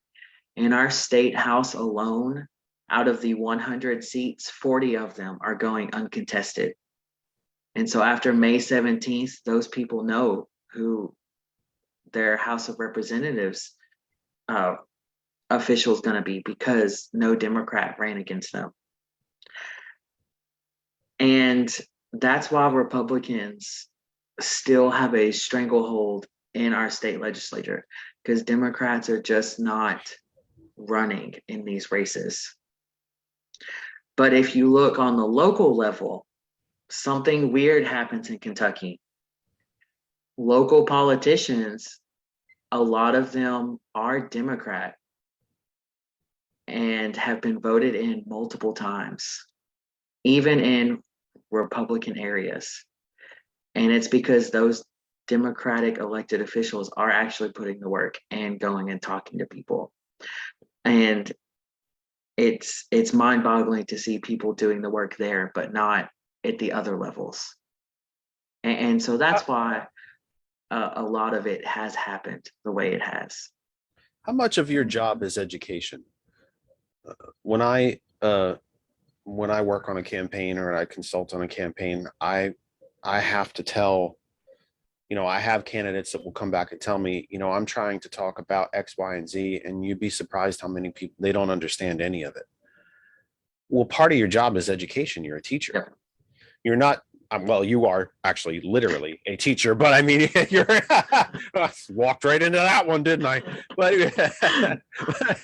But how much of your job as a candidate is being a teacher, is educating folks, because it seems to me that someone just said something in the chat, I'll write it in a second, that it seems to me that the folks in your district, when they're voting, especially for the House, or maybe even in the state government, they want what you want. They believe what you want. Republicans are telling them they're going to give them what they want, but never do. And then somehow blame Democrats for not getting it done, except that we're not the ones in office. So, again, I don't think people are ignorant. I don't want to think they're ignorant, but that's bloody lunacy. That's madness, That's absolute madness. You voted for a Republican for 20, 40, 60 years. You've watched yourself go from a home, from the home, the white picket fence, the 2.4 children, dog and cat, to abject poverty. But you voted one way the entire time and never did a damn thing to change it. And then you want to blame the party who wants to fix it. I'm absolutely lost, William. And it's not to put, you do not speak for all of Kentucky. I get it. The same way I don't speak for all of PA, God knows. But you're there. Is there any way to help me understand this and to help Democrats in more rural sections of PA understand it? Because these candidates that I work with or that I talk to, they come to me and they say, I don't understand it. They're looking me in the face and going, you're a good person. Yes, I agree with you on that. I agree with you on that. I agree with you on that. And then they go in the booth and pull the lever in the other direction. What do I do? Help me understand, William. How are you doing this? Are you having success with this? Are you looking voters in the face and being that damn angry and blunt with them and saying, you complain about X, Y, and Z, and stop effing voting this way then, for God's sake. I'm trying to help you.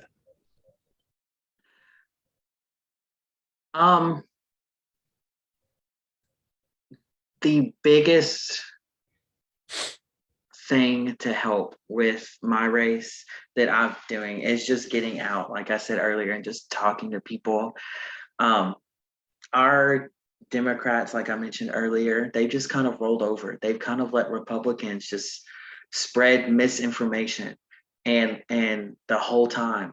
And again, like I mentioned earlier, if you hear the same thing over and over again, eventually you're going to believe it, even if it's completely wrong. And that's what's happened here in Kentucky. They've been fed lies. A lot of voters have been fed lies for years. And Democrats, just as a whole in this state, have not fought back against it. And they've not shown the evidence to discredit what has been saying. And that's something I've been doing. I've been going through, for example, Brett Guthrie. He's voted to raise taxes on the middle and lower class over 5 times since he's been in office. And I take the time and I pull up the bills and I read it to them. I let them read it and I show them, this is the bill. And I'll ask them beforehand, how would you vote on it? Well, I wouldn't have voted for it. And I'll show them how Guthrie votes on it. And it is that education piece that you mentioned earlier that is something that my campaign is doing new that hasn't been done. But in the past, people have voted for the Republican candidates because they've just, the Democrats have just rolled over in many of these races here in this state and have not provided any kind of rebuttal to the lies and hypocritical statements they've been saying. If that made any sense. Yeah. Your primary opponent, again, I don't, I want to kind of force you to break the old traditional campaign rules, so to speak. Is your primary opponent taking the same tact that it is time?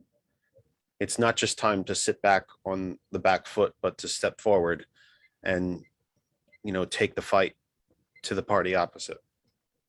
He is not. He's very much someone who doesn't want to bring the fight to this race because, in his own words, he did not want to seem divisive.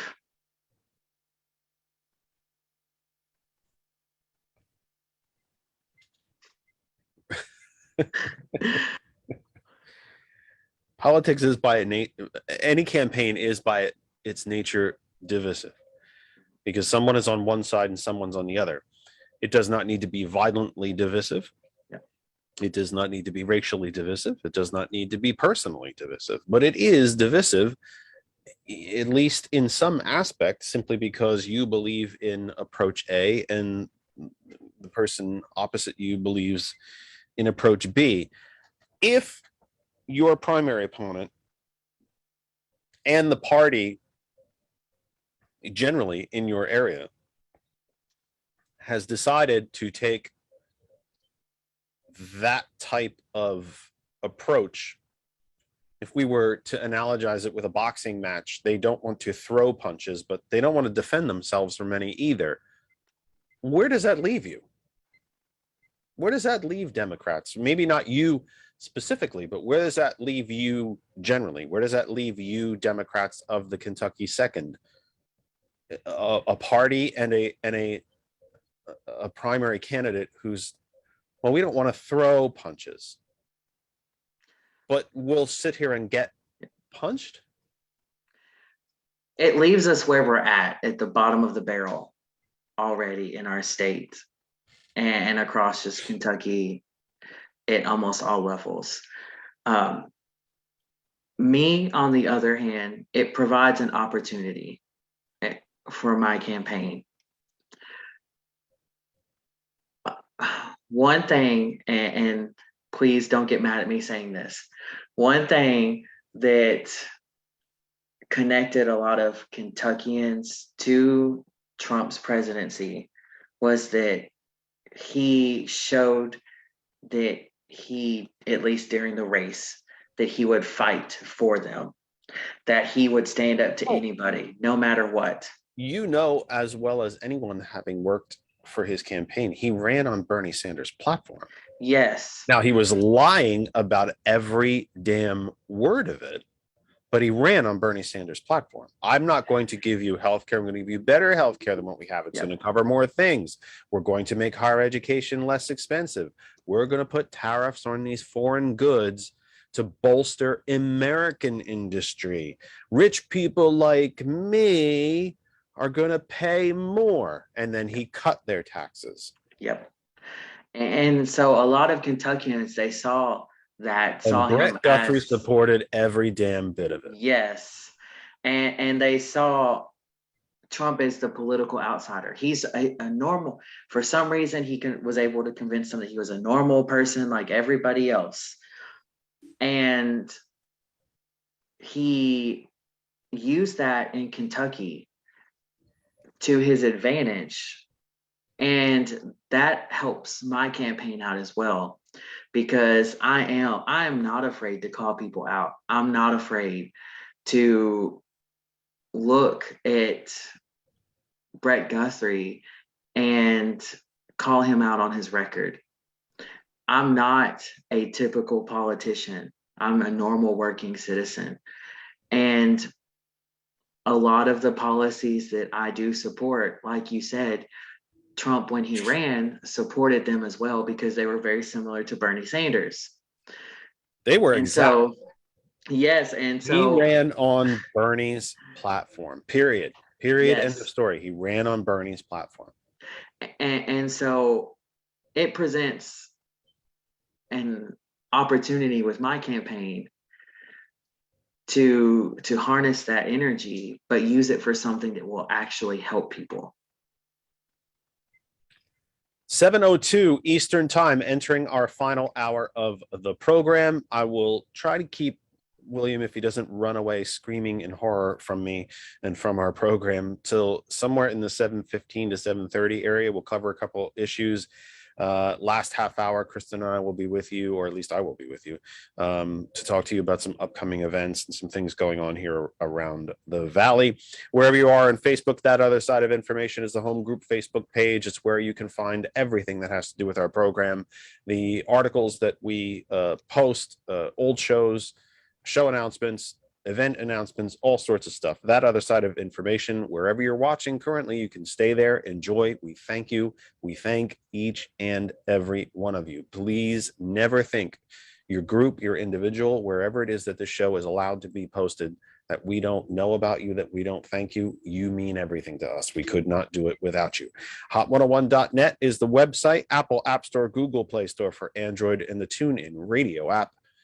And tell Alexa to play hot101.net, and the TCP Morning Show returns tomorrow morning from 9 a.m. We will not be with you next week. Please enjoy Mother's Day. I hope the weather is wonderful for you. I hope it's warm and sunny like it was today. It was actually almost a perfect day today. It was really gorgeous here today. Enjoy Mother's Day. We will return on May 15th. The PA primary is on May 17th, as is your primary. The Kentucky primary is on May 17th. There's a Super Tuesday of primaries, by the way, around the country. There's quite a number of states that have their primaries on May 17th. Kristen and I will be with you tomorrow evening here on our home group Facebook page, and probably about anywhere between a dozen to 20 other pages and groups and so on around Pennsylvania, hosting a trivia night, a voter activation, voter information wrapped up in the fun of a trivia night that will be tomorrow, the 2nd of May from 7 p.m. here on this group at the Our Revolution Pennsylvania page, and several others, many others throughout the Commonwealth. Join us, have some fun, get a glass of wine, put on the PJs, and be relaxed, be comfortable in your own space as we have a virtual trivia night with All In PA and the Northampton County Democratic Committee right here. That other side of information, Our Revolution Pennsylvania, and however other many pages we can share too. Our phone line is open, 267-227-9189, 267-227-9189, 267-227-9189. Let me ask you about some other issues, not in the big three that we didn't get to talk about before we let you get back to your Sunday. Are you an hour behind us? I don't know. Are you that far into Central, or are you still in the Eastern? I am an hour behind. Yes. Oh, wow. I didn't know it was that far. I didn't know. It's a weird, the Eastern time zone's got weird boundaries when you get further west. Student debt. What do we do? I feel like canceling it would be the smart move. Many students my age, maybe a little bit older, maybe a little bit younger, when we were going through school, we were told you need to go to college no matter what. It's the only way you're going to be successful. But they never told us about the student loans. And if you were like me, I had some scholarships, but I didn't have enough to cover everything. So I had to take out student loans. But they were at such high rates that it's just become such a predatory lending system that we're seeing people who paid on it for years and years and years, and their balance is going up because of the interest on it, which is insane to me. And A caller called Tom Hartman on Friday, and with an opening balance of, it was a lot, of like $80,000. She has paid $120,000 in interest. Balance has gone up. She has not even touched the principal as of yet. and that's insane. That shouldn't be what happens. You know, we go to college to get a better education, to have a better job, and then you're in this massive amount of debt that is keeping people from becoming homeowners, keeping people from buying new vehicles, and just all sorts of things. And so canceling student debt would truly help out the people in our nation, and it would give them a chance to have those opportunities and to bring back that American dream that so many people think about. And data shows us that, going back to the GI Bill after World War II, every dollar that was put into the GI Bill, $7 in revenue came back to the federal government. So every time that we invest in people's higher education, that money trips over itself, coming back into the treasury. For every dollar, $7 back. Let's take a deeper question into education. Is there room? I happen to believe not, but is there room? Education to me is part of the commons. It's mentioned in the Constitution. The PA Constitution guarantees an education to every person in the Commonwealth. Thomas Jefferson did not start the University of Virginia because he wanted to make money. There was no cost to the University of Virginia. When he designed and wrote the header for his own gravestone, it doesn't mention that he was ever president of the United States. It's founder of the University of Virginia. Is there room in a civilized society for for-profit education? Because really, at the end of the day, that's what we're talking about. Where does the debt problem come from? Profit. There isn't. For-profit education. Is it time to return? Again, folks, too many folks in this country, anyone who does not remember a country before Ronald Reagan, we didn't have for-profit education in this country. Did people have to pay some? You remember Elizabeth Warren talks about how she paid $15 a credit. Yes, people did pay toward their education. They did have, Republicans love to use the phrase, have some skin in the game. Well, we all did. But it also was not for profit. What you paid contributed to the operation of the educational institution that you went to. Is there a room in this country for for-profit education? Should we have for-profit education in this country? We shouldn't have room for for-profit education. And in fact, that argument can be made multiple times when you look at charter schools. That is a big issue here in Kentucky that actually our state legislature just passed with charter schools, the typical for-profit education. And it shouldn't be that way. It shouldn't. You should not be making money off of the students' education. We should be able to fund their education, to give them the resources to succeed in life.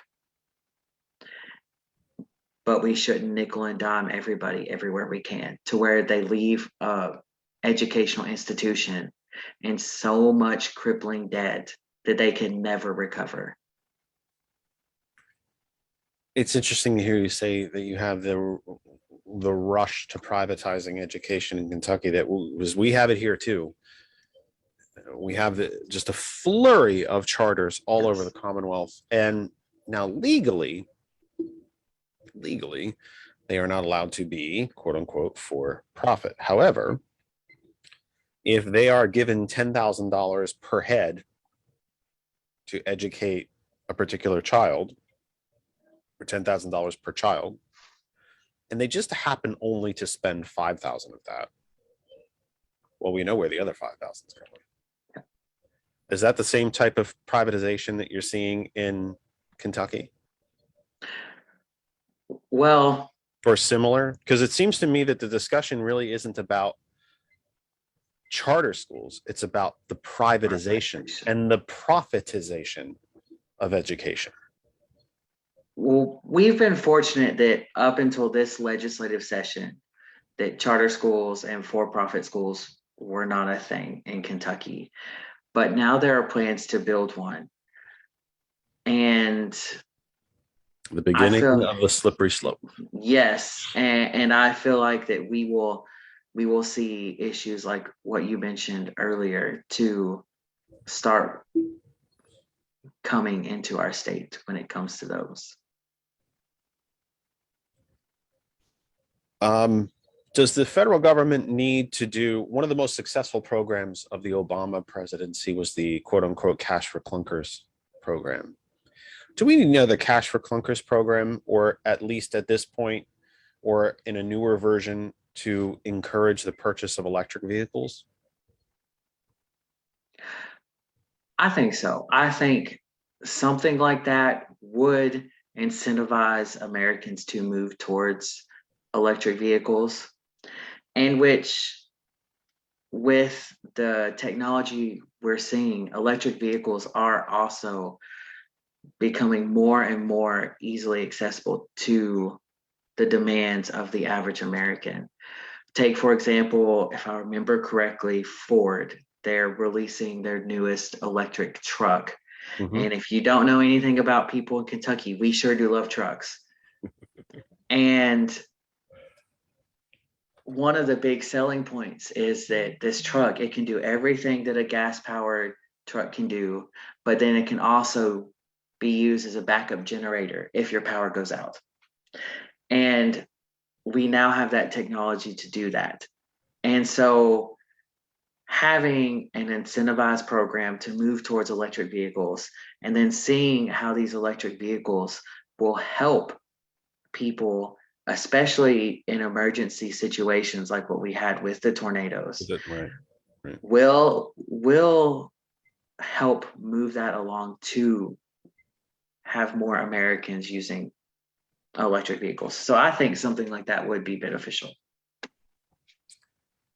One of the most dangerous things to talk about as a candidate, I'm going to put you in trouble probably, okay, is the Second Amendment. Kentucky, of course, loves, you love trucks, you love guns too.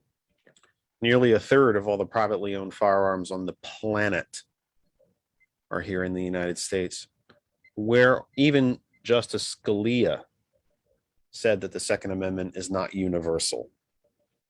Where do you fall on weapons safety, which is how I refer to it? I don't refer to it as gun control. It's weapons safety. Where do you fall along there? we need stronger gun control. I mean, we see it. We do. We need stronger background checks. We need. What are the municipalities that you mentioned in your district? Wasn't there a school shooting? Not in my district, but we have had it in a Paducah. district. There was next one to in us. Paducah. Yes, that is the first district. Okay, my So, mistake. Close so enough. it really is, and so we need these stronger background checks to try and keep guns out of the arms of people who don't need them. We also need to make sure everyone knows how to store guns safely in the home, and we need them to know how to take care of them as well, because over the years we've seen incidents where they weren't stored properly, and then someone was able to get access to it and then go commit a murder, or a child can just see it, pick it up, and then accidentally shoot someone. We've seen those cases happen before. So we need that kind of training as well. And we also need to hold people accountable. If I have a child and I have a gun in my house, and this child uses my weapon to go to school and shoot people, that child should be held accountable, but I should also be held accountable as well. Let me get into the weeds just a tiny bit with this. My dad took me to shoot when I was a kid. Mhm. I didn't fancy it, but he took me. Where's the gray area? Is it weapons of war for you? Is it, should folks, you don't need an AR-15. You don't need a clip with 100 rounds in it or more. Some of them are even more. Is that a cutoff point for you? Is it stronger? Is it universal background checks? Is it, we see states repealing open carry laws. You can just strut around wherever you want with a sidearm, no problem. We seem to be going, some of the red states seem to be going in a Wild West sort of direction here. Should we be handling weapons like cars? You need a test. You need insurance. The cutoff point for me is the AR-15s. Let's be honest. No one needs a weapon that can kill 100 people in 2.5 seconds, or just anything comparable to that. Do I think it is okay to have weapons to hunt? Most definitely, and things of that nature. But you don't need a weapon that can kill multiple people in a quick time span. That is my cutoff point.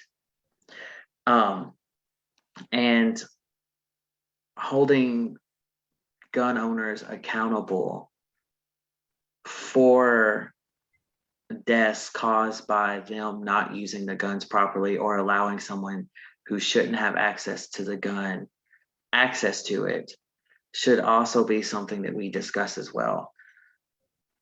Is that where the insurance part of it comes in? If you want to own and operate a car, you need a driver's license. Yeah. You need to be able to prove it has to get inspected every year, by the way. At least in PA, it has to get inspected every single year. In Jersey, it was like 4 years. Missed that part of Jersey, but now it's every single year here in PA. And of course, you have to have liability insurance. You have to have insurance. Should we be requiring gun owners to do the same thing? You have to take a test. You need insurance. And, I don't know so far as to have your firearm inspected every single year, but you get the point. I mean, isn't that Republicans love to talk about the free market solution to everything. Well, isn't that a free market solution to it? If you are a bloody idiot with your gun, you can't get insurance. Well, if you can't get insurance, you can't have it. Yeah. And that is a good point. That is a free market idea. And most definitely, you should have to take a test, just like with a car, on shooting, because if you can't aim a gun and shoot at what you're aiming and shooting at, you could accidentally hit an innocent person. Or if you can't take care of it properly, you shouldn't have it. And so those tests, I agree. And the insurance is a good addition to that as well. That is something that has not been brought up to me before with that. And it doesn't restrict your Second Amendment right even a little bit. Not even a tiny bit. It doesn't. It just doesn't. I always seem to forget too the well-regulated militia part of the Second Amendment. We just skip over. Government shall not. Okay. It also says a well-regulated militia. All the weapons used to be at the armory. Remember, that's why every town had an armory.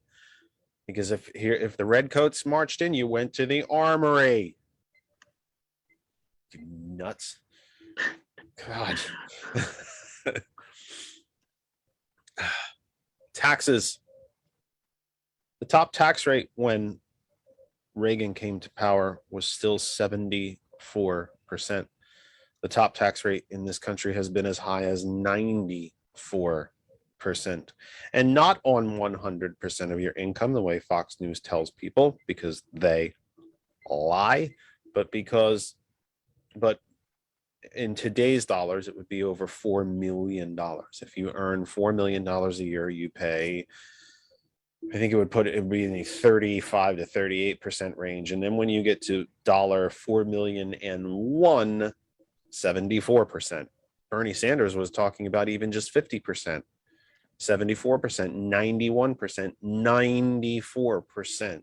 Is it time to get rid of the Reagan era tax system and return us to a New Deal tax system?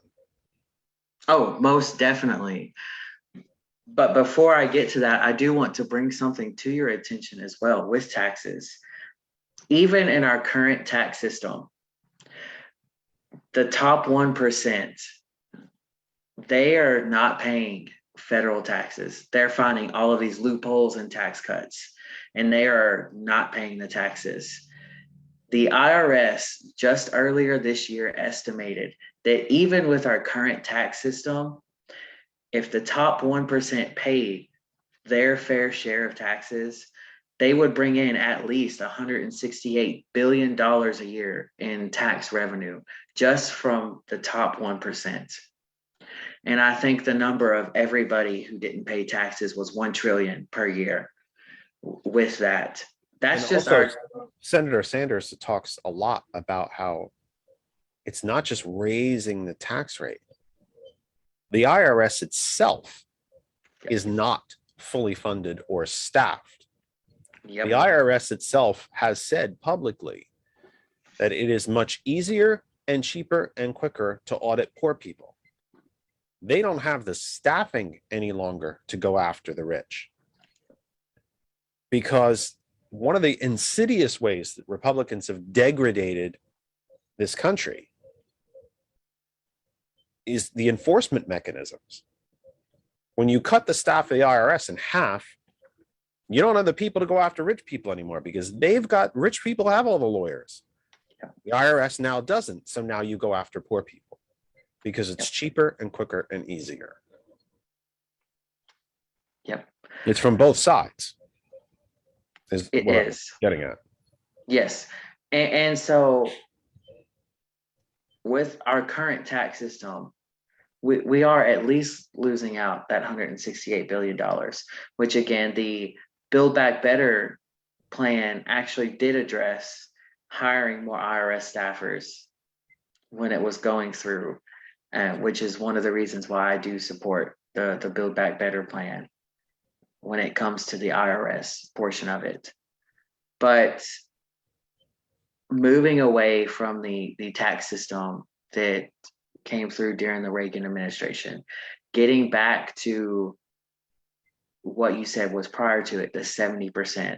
I think that's what we need to do. At that time in history, when they were paying, like the top was paying more in that top bracket, that's when we had the most industrial growth in our history. That's when you hear a lot of people talk about the golden age of America during that time. We were able to do so much more because people were paying their fair share. And so I fully support going back to that style before the Reagan tax system. Oh, I had my question and I forgot it.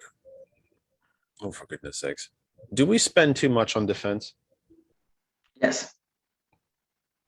It's We now do. just under $800 billion. Senator Sanders says the real dollars are more like 1.3 trillion, and half of that is private. So do we spend for defense, or do we spend to give big corporations private money? That is a good question. I'm more inclined to believe that we spend more to give the private institutions more money.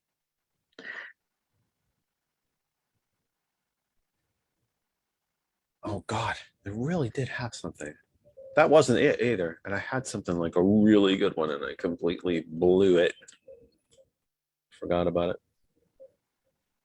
One thing I actually think that Trump was correct about.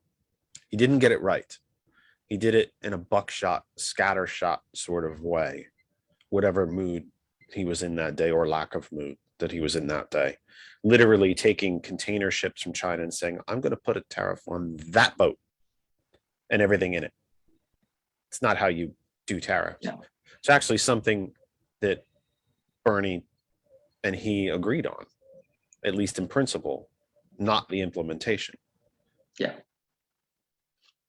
The rest of the world has a general tariff, import tax, value added tax somewhere in the 25% range. The United States has a 2%.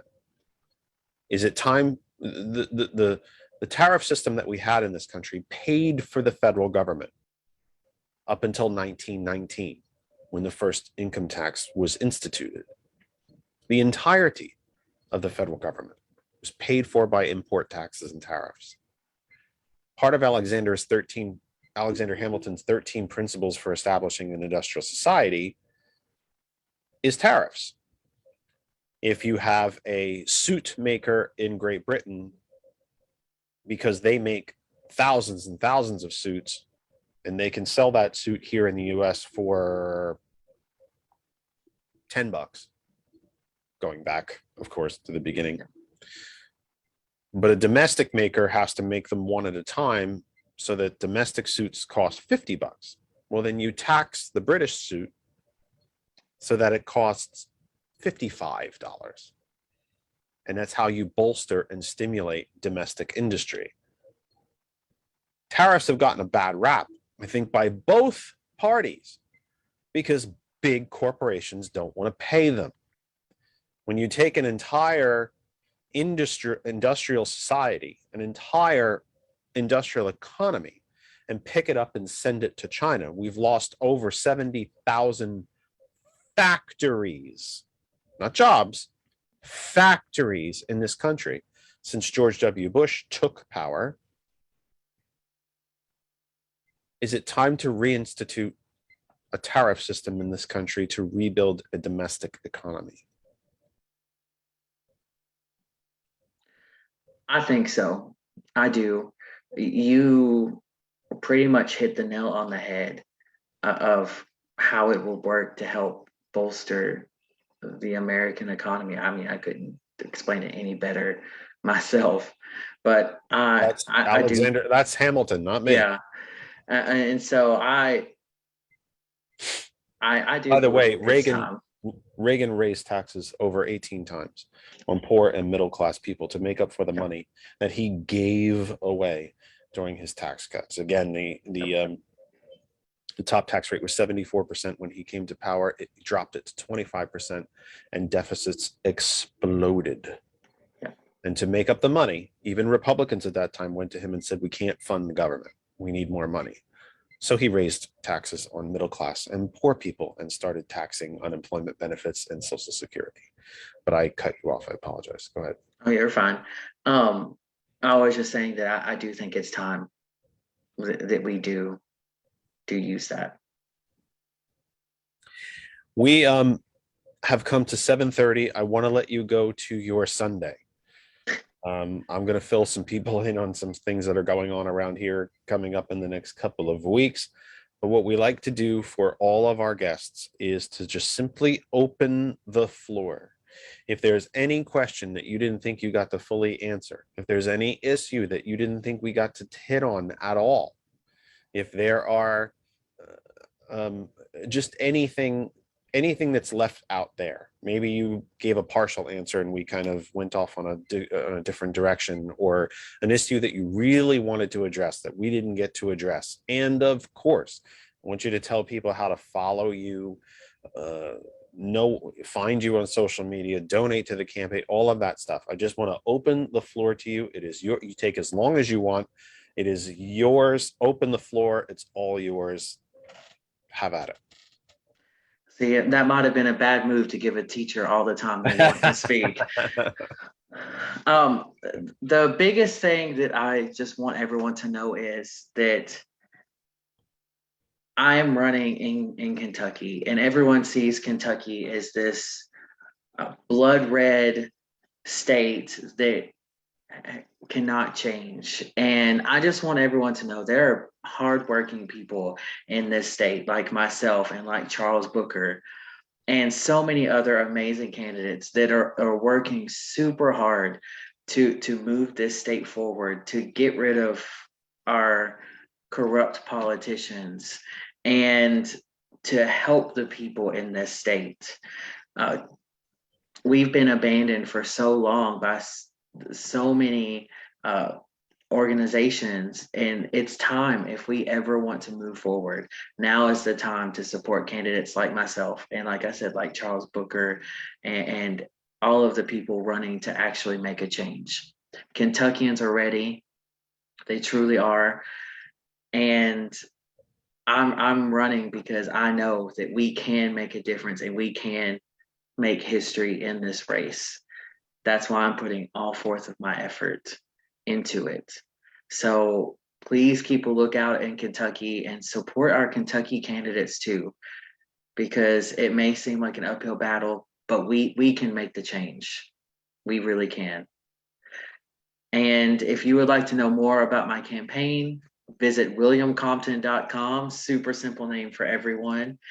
If you would like to donate to my campaign, I have a donation button on the website that takes you to my Act Blue. All of my social media handles are at Compton, the number 4, KY 2022. I'm on Twitter, Instagram, and Facebook. That's how I found you, you poor man.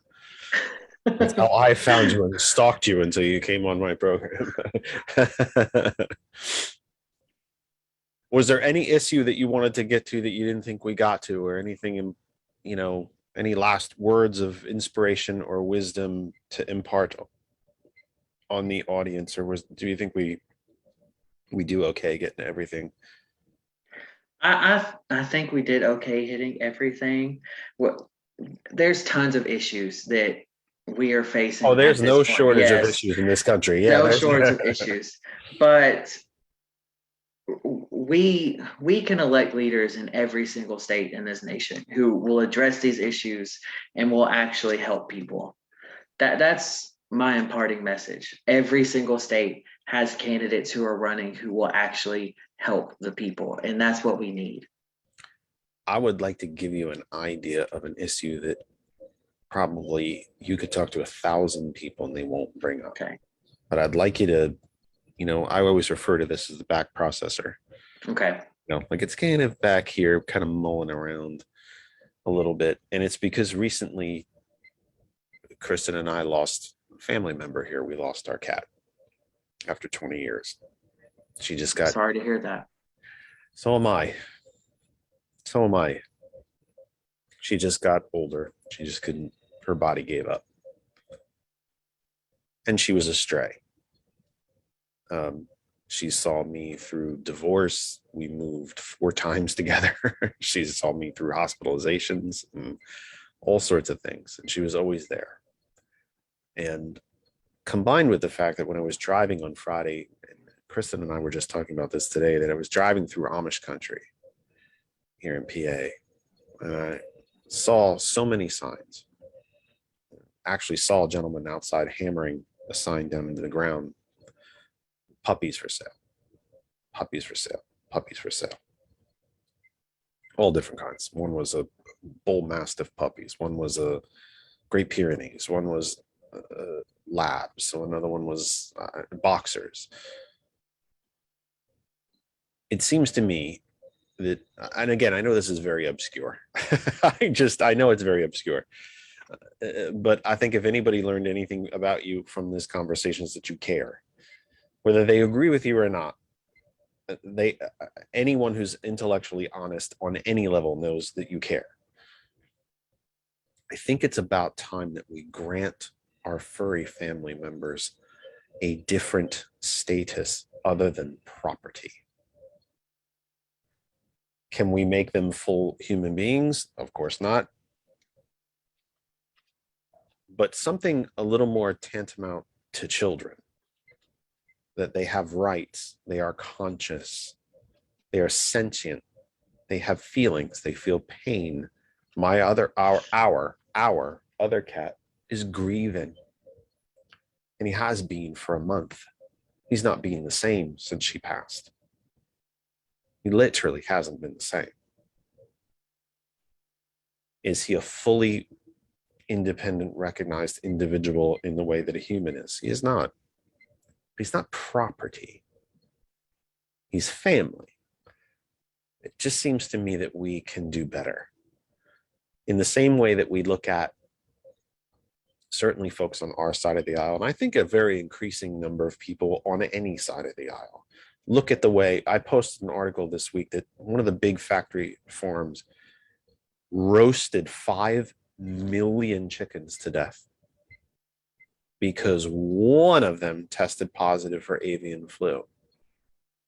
So they didn't euthanize them.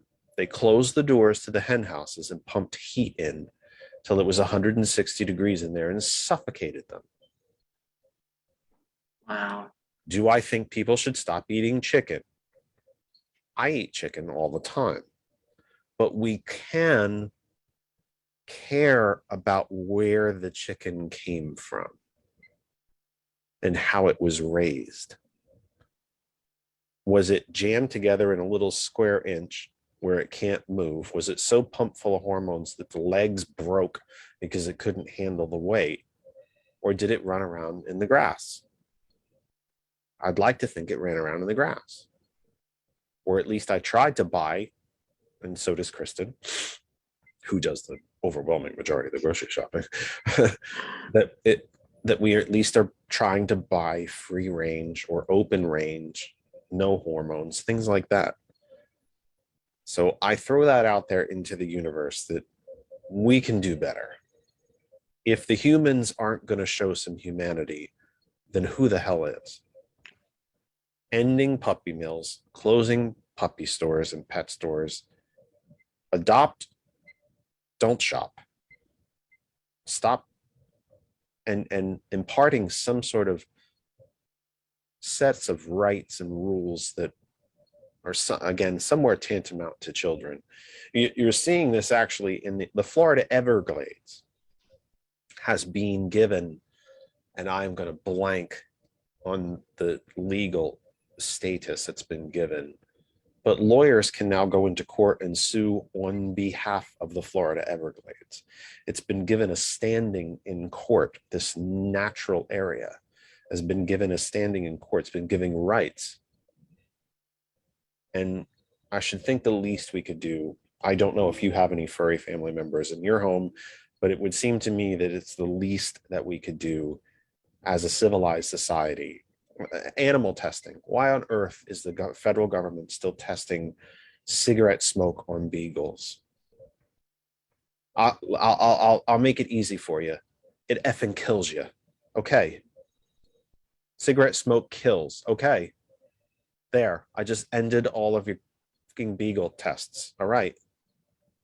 How about that? Let me cut to the chase of the other certain cosmetics. And so what if you get them dead flat into your eye? It hurts. Okay. Hurts, burns.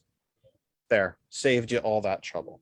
If the EU can eliminate all animal testing, I think the United States can. So I offer you that as a little side.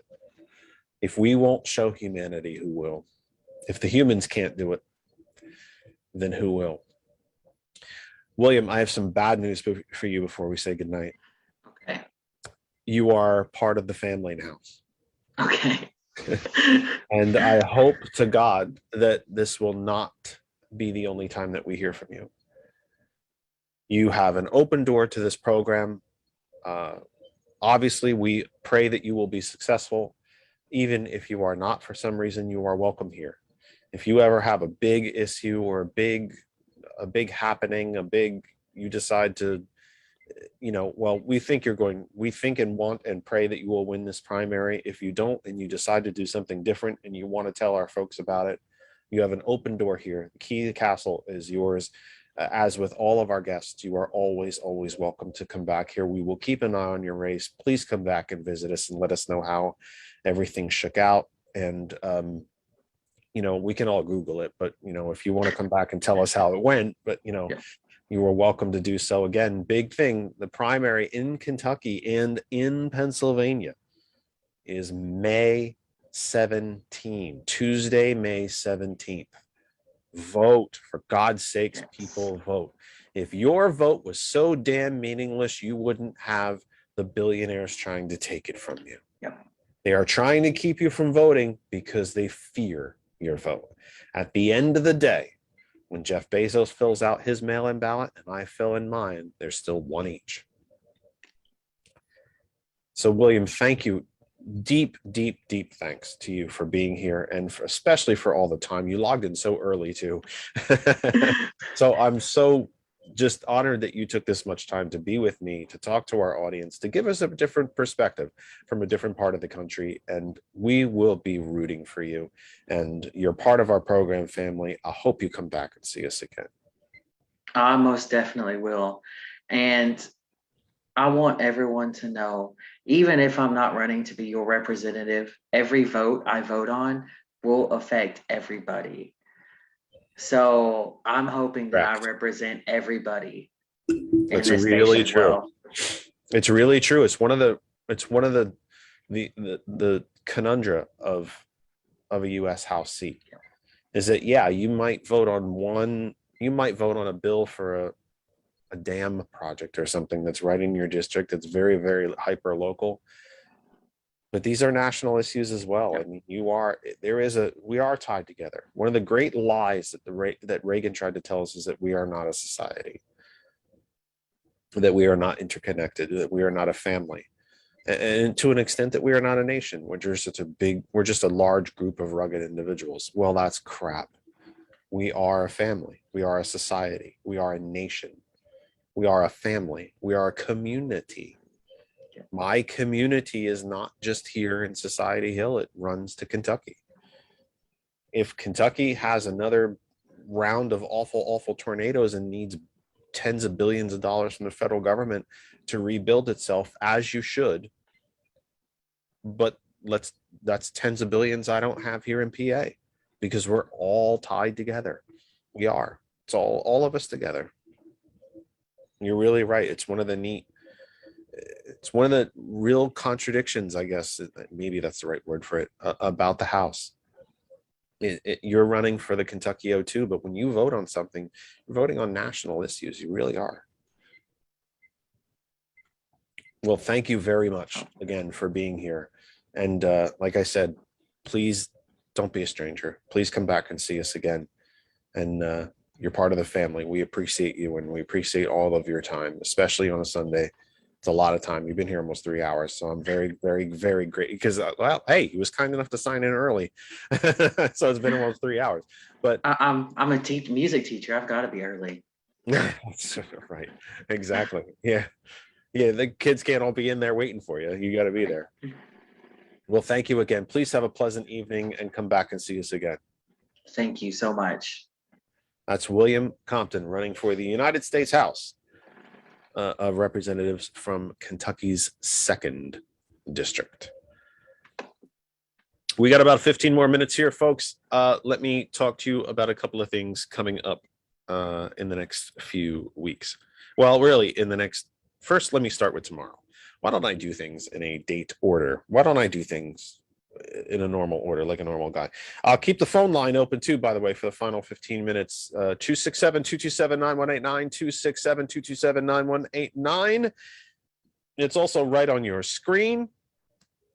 267-227-9189. Tomorrow night.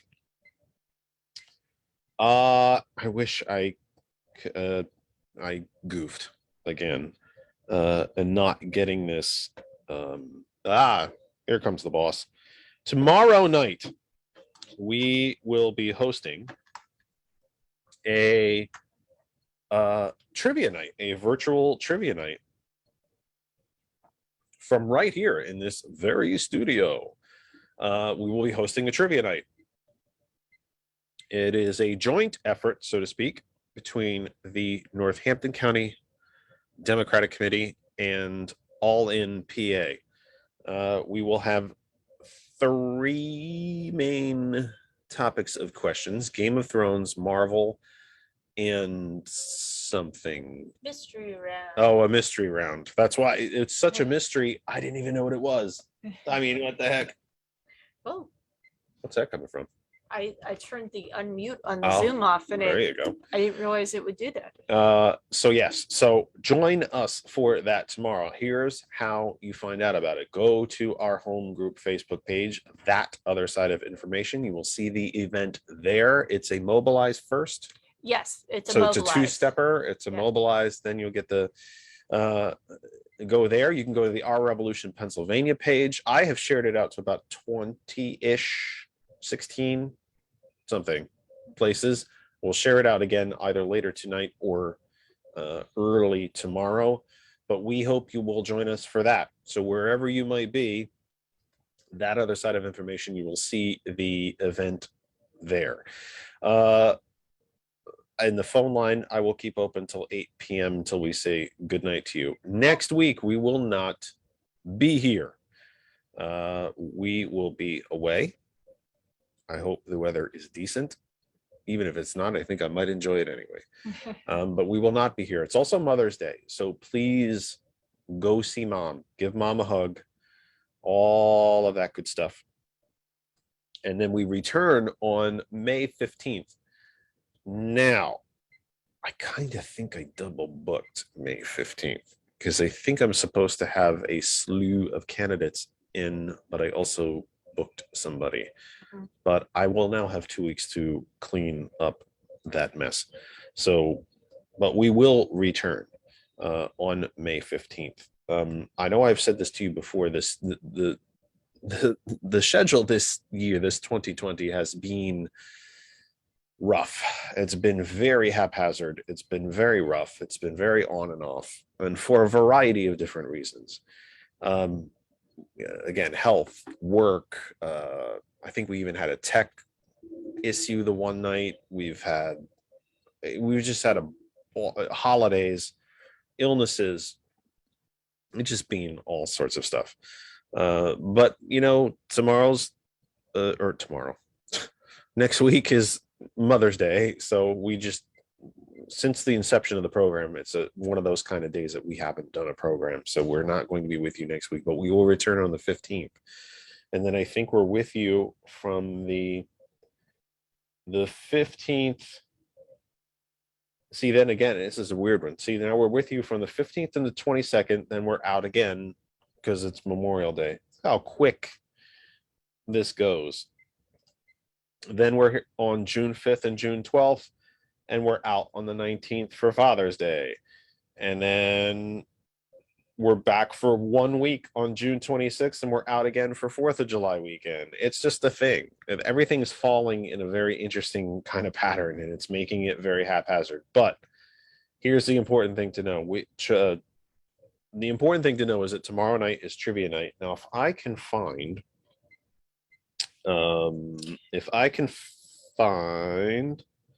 And the announcement for you in a very ineloquent way, I will hold it up so you can see it, because this dummy has never learned how to share his screen, and I never have it ready to share. well, you're the host. You should be able to share screen. No, I can. I have a green button for it, but I don't have it ready. Oh, Like somebody's going to watch me try to find it. That's the thing. So it looks a bit it's like gonna bleed out. that. It's a little, yeah, I know, but it looks like that. But it is, if you go to the group page, it should be under events, and we can also put it in the comments underneath the show. Sure. There's no fee to join Trivia Day. The ask here is that you guys just come with your friends and have fun. We're gonna laugh. We're gonna enjoy this, and we're doing it tomorrow night because tomorrow night is also the last day to register to vote before the primary on May 17th. So yeah, and it's real easy. We'll share the information if you haven't registered. You can do it online and it's automatic. It goes right to the Department of State. You don't have to mail anything. You don't have to take anything to the post office. You can do it in your pajamas. That would be something. Do we want to see people in their pajamas? Do I get to do it in my pajamas? I might join in my pajamas tomorrow. Maybe that's another a fun element to this trivia night. Door prize for the best pajamas. Is it ineloquent for me to say that I would enjoy that too much? Turn the cameras off for that. No, but we should have thought of this sooner. Why does Door this say prize that for your the best microphone is off? Are pajamas. you just screaming into my microphone? Because if I turn my mic, if I turn on the mic, then we get feedback. Oh, the Zoom part. Yeah. Right. You think I would know that? We're 4 years into the show. You think I would know that? 267-227-9189, 267-227-9189, about 8-ish minutes left. Again, we will not be with you next week. It's Mother's Day. Say hi to all of the moms for us and join us tomorrow for trivia night. Again, if you actually go on go to that other side of information on a phone, at the top is the featured column. Trivia night is right there, right next to the show announcement and the show itself, which I will probably make the trivia night. I'll probably pin that to the top again. It looks different on my iPad than it does on my phone, but if you go to that other side of information, the very first, you see the header and all that fun stuff, and then there is the featured, and trivia night is right in there. So we hope you will be a part of it. Again, I will, assuming I can get out of my wonderful job on time, we will start at 7. Yes, at 7 p.m. I don't know why Facebook does the military time. I find that very annoying. We will start at 7 p.m. I will be playing host along with the boss sitting to my right. No, you will be the host. You will be with me as well, because I'll say something stupid or I'm not going to know what's going on. And then, we both put it in. There you go. So yeah, why did you put that in as Our Revolution PA? How'd that happen? I have no idea how Okay, that happened. that's fine. It's there too, by the way. It's Our Revolution PA. But we'll do a round of shares. I think again, either tonight or tomorrow, for Lehigh Valley based groups and so on, and for Pennsylvania based groups, because I didn't send it to every single Pennsylvania group. But if I do that tomorrow, maybe we have a chance of some more. I can do more tonight. Where does that leave us? 267-227-9189, 267-227-9189, 267-227-9189. I think William brought up a really interesting thought really at the end. And it's something to think about, especially when you're thinking about, or possibly thinking about, where to put your donation dollars. If you are looking for races around, look, there's plenty of races in the Commonwealth. If you live in PA, if you live in Pennsylvania, there's plenty of places that you can donate your money to. We have a governor's race. We have a U.S. Senate race. There are House races. There, the entire, the state legislature is up for election. There are plenty of places to put your money. If you are thinking of donating money though to these different races around the country, because maybe you just want to do something different and you want to donate somewhere different, it is very interesting, and I think very worth your while to think about of what William mentioned at the end. Yes, he's the member. He's running to be the U.S. House member from the 2nd District of Kentucky. But the things he's going to be voting on affect you too. And if he has your values and you have his values, then he might be a place where you want to donate money. It's the same thing that happened to they're not the same people, just relax everybody, but it was the same idea of a Jamal Bowman or an Alexandria Ocasio-Cortez, or an Ilhan Omar, or a Pramila Jayapal, or a Mark Pocan, a Ro Khanna, uh, uh, um, a guest that we're hoping to have on the program coming up soon, Jamie Skinner from Oregon. So they don't represent your particular district or even maybe your state, but they do represent your values. And if those values are important enough to you to donate to them, then simply because they're not in your state or district might still be worthy of a couple of bucks. And again, no one knows how to stretch money like a campaign, especially an underfunded campaign. $5 or $10 would mean the world to someone like William. It truly would mean the world to somebody like him. Because should he come out of this, because again, folks, it's not just the Republicans that are going to come after William. His own party isn't supporting him. He's not the choice of the Democratic Party. His primary opponent is the one who says that we don't want to fight back against misinformation and we don't want to talk about this and that and the other thing. He's got a corporate Democrat he's running against who's just pretty much going to sit back, let Mr. Guthrie kick him in the face and say, okay, and that's the end of it. I would even go further than that. I mean, I haven't read as much as you have about William's opponent, but he seems to have fallen for this idea that the way you combat disinformation is that you just ignore it and you don't talk about it. And that is something that I profoundly disagree with, and we have to stop doing.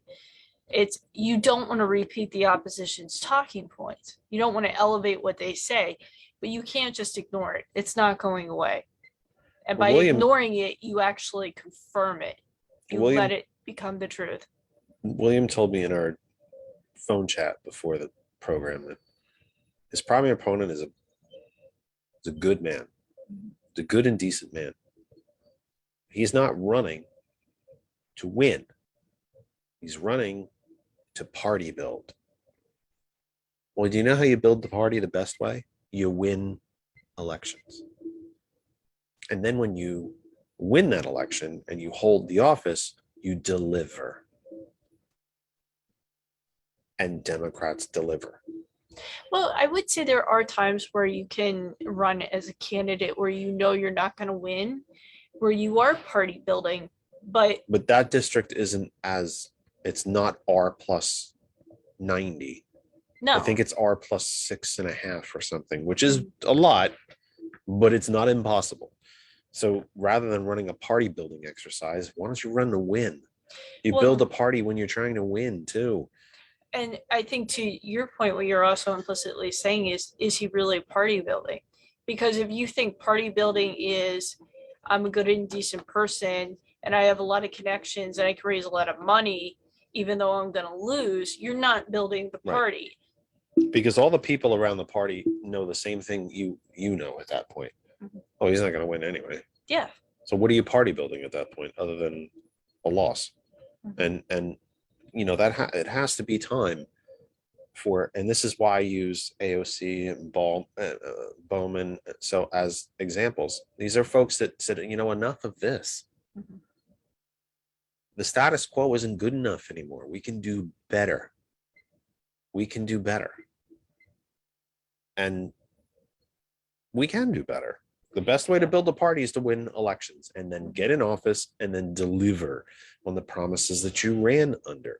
And I think even the most progressive person in the country would probably tell you they've been pleased and surprised by President Biden about what he's been able to accomplish. Well, that's the part. That's what you're supposed to do. You run, you win, and then you govern. You deliver, you pass legislation, you get the job done. We're trying to get the job done. Well, and I think that's why I get so exhausted at the debate about the war between the progressive wing of the party and the more centrist wing of the party. There are people who ran as progressives who got elected, who I would argue also have not made the most of their time in Congress in the first term that they've had. And then there are progressives who ran one and are getting a lot done. And there are people who are more centrist who are getting a lot done.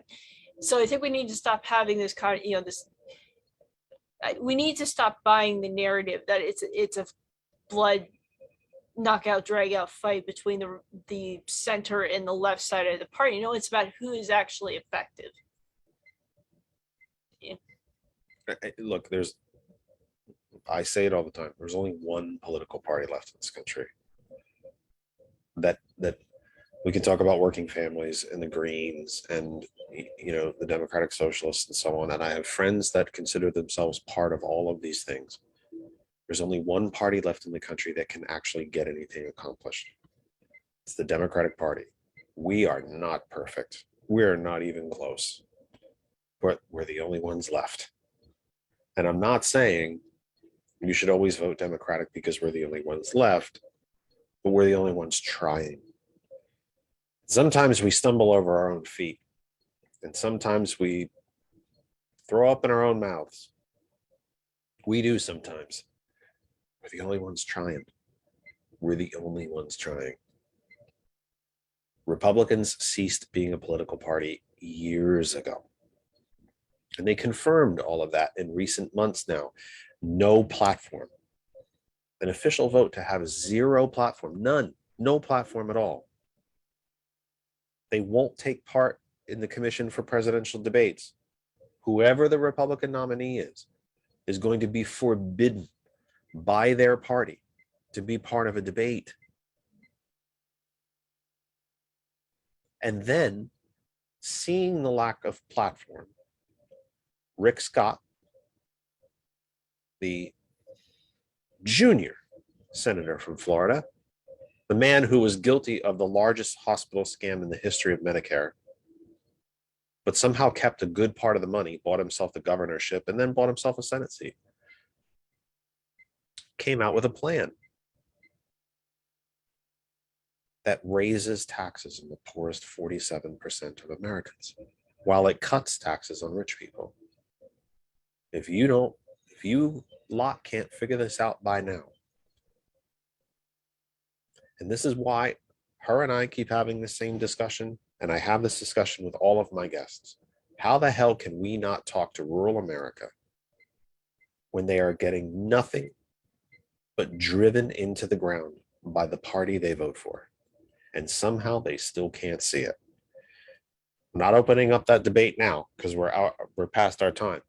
But my goodness, if you have friends and neighbors anywhere in this country who are as dirt poor as some of these people are and somehow continue to vote Republican, then sometimes I guess you just get what you voted for. Maybe you get what you deserve. But maybe you can talk some sense into them too. So maybe they don't love Democrats. They've been trained, they've been brainwashed, they've been treated, they've been held captive into thinking that we're somehow the problem. How are we the problem when we're not in power? How do you blame the people you did not vote for doing everything that's being done to you? Well, I think there are a lot of components to that, and we could do weeks worth of shows about it. It's anthropological. It goes down. But there's also, it depends on the group that you're talking to. Like if we're talking to a gentleman that I had a conversation with recently, who was for most of his life a Democrat, and then voted for Trump in 2016 and now loves Donald Trump, I realized replaying that conversation that what I should have actually have been talking about was not really that Trump did not do what he thought that he had done, because he thought he had accomplished all these great things. He thought he had actually done something about infrastructure. He thought he had taxed the corporations and the rich. He was completely misinformed about the actual policies that Trump had put in place. But I realized looking back on that conversation, what I should have talked to him about is the fact that Trump is off the stage now. The corporate Republicans won in a way because they waited Trump out. And now they can say he gave them what they wanted anyway. He did get on policy, but $8 trillion of tax cuts. He did on policy, but to these people, they don't sit around looking at policy. They vote on they voted on the guy that they saw on The Apprentice, who was hiring and firing people and was making decisions and looked really in control and was in this boardroom. They voted for a TV character. Still And is one. the reality is that they have far more resentment for the person who lives down the block, who they think might be getting a free ride because they see them walk around in their pajamas at 9 o'clock in the morning, home at 11. And other things in their life are, frustrating them or are a real burden for them. It's an emotional reaction that isn't really tied to policy. But I'm wondering if you shift the conversation to the fact of, hey, Trump is off the stage, and the people who you could potentially vote for this cycle are not the Trump populist. It's the corporate Republican who wants to get rid of Social Security and Medicare. They just waited him out and won. Say that was all of them. If you're watching the debates in PA, that's all of them. They all want to get rid of that. But how many of them do you think are sitting around watching the debates? Too few. Too few. All right, tomorrow night. Yeah. Trivia night tomorrow night. We will see you all there. Yeah. We'll share out again. And on May 17th, Oh, yep, we have a primary. we do. We will talk about that tomorrow more. So we will be back. We will be with you tomorrow night. Trivia night tomorrow night. That other side of information, you can find the Facebook event. Click interested. You'll get the mobilized, do all the mobilizing dances and so on. Eventually, the link will get through to you. We will get the link to you. And then we will be off for Mother's Day. We will return on May 15th, right before the primary. So my thanks to everyone at TCP. My thanks to my Hot101.net family. Thank you for allowing us to be part of your world again this evening. For DJ Lex, DJ Earl, everybody at Hot 101, for Whitney, Marquise, Andrew, Taekwon, everyone at TCP, for George and Lynn and April Riddick, and for the lovely, lovely queen next to me sitting up here. Blush, come on, Blush, you can do it. For Kristen, I am Jeff Kennedy. We thank you so much for being with us again tonight. Please remember, every single one of you means something to us. Every single individual who listens and takes part in this program, whether you get all of it live, recorded, in pieces, whatever it means, we could not be here if you were not there. So until 2 weeks from now, until May 15th, I say good night to you. Please take care of yourselves and each other.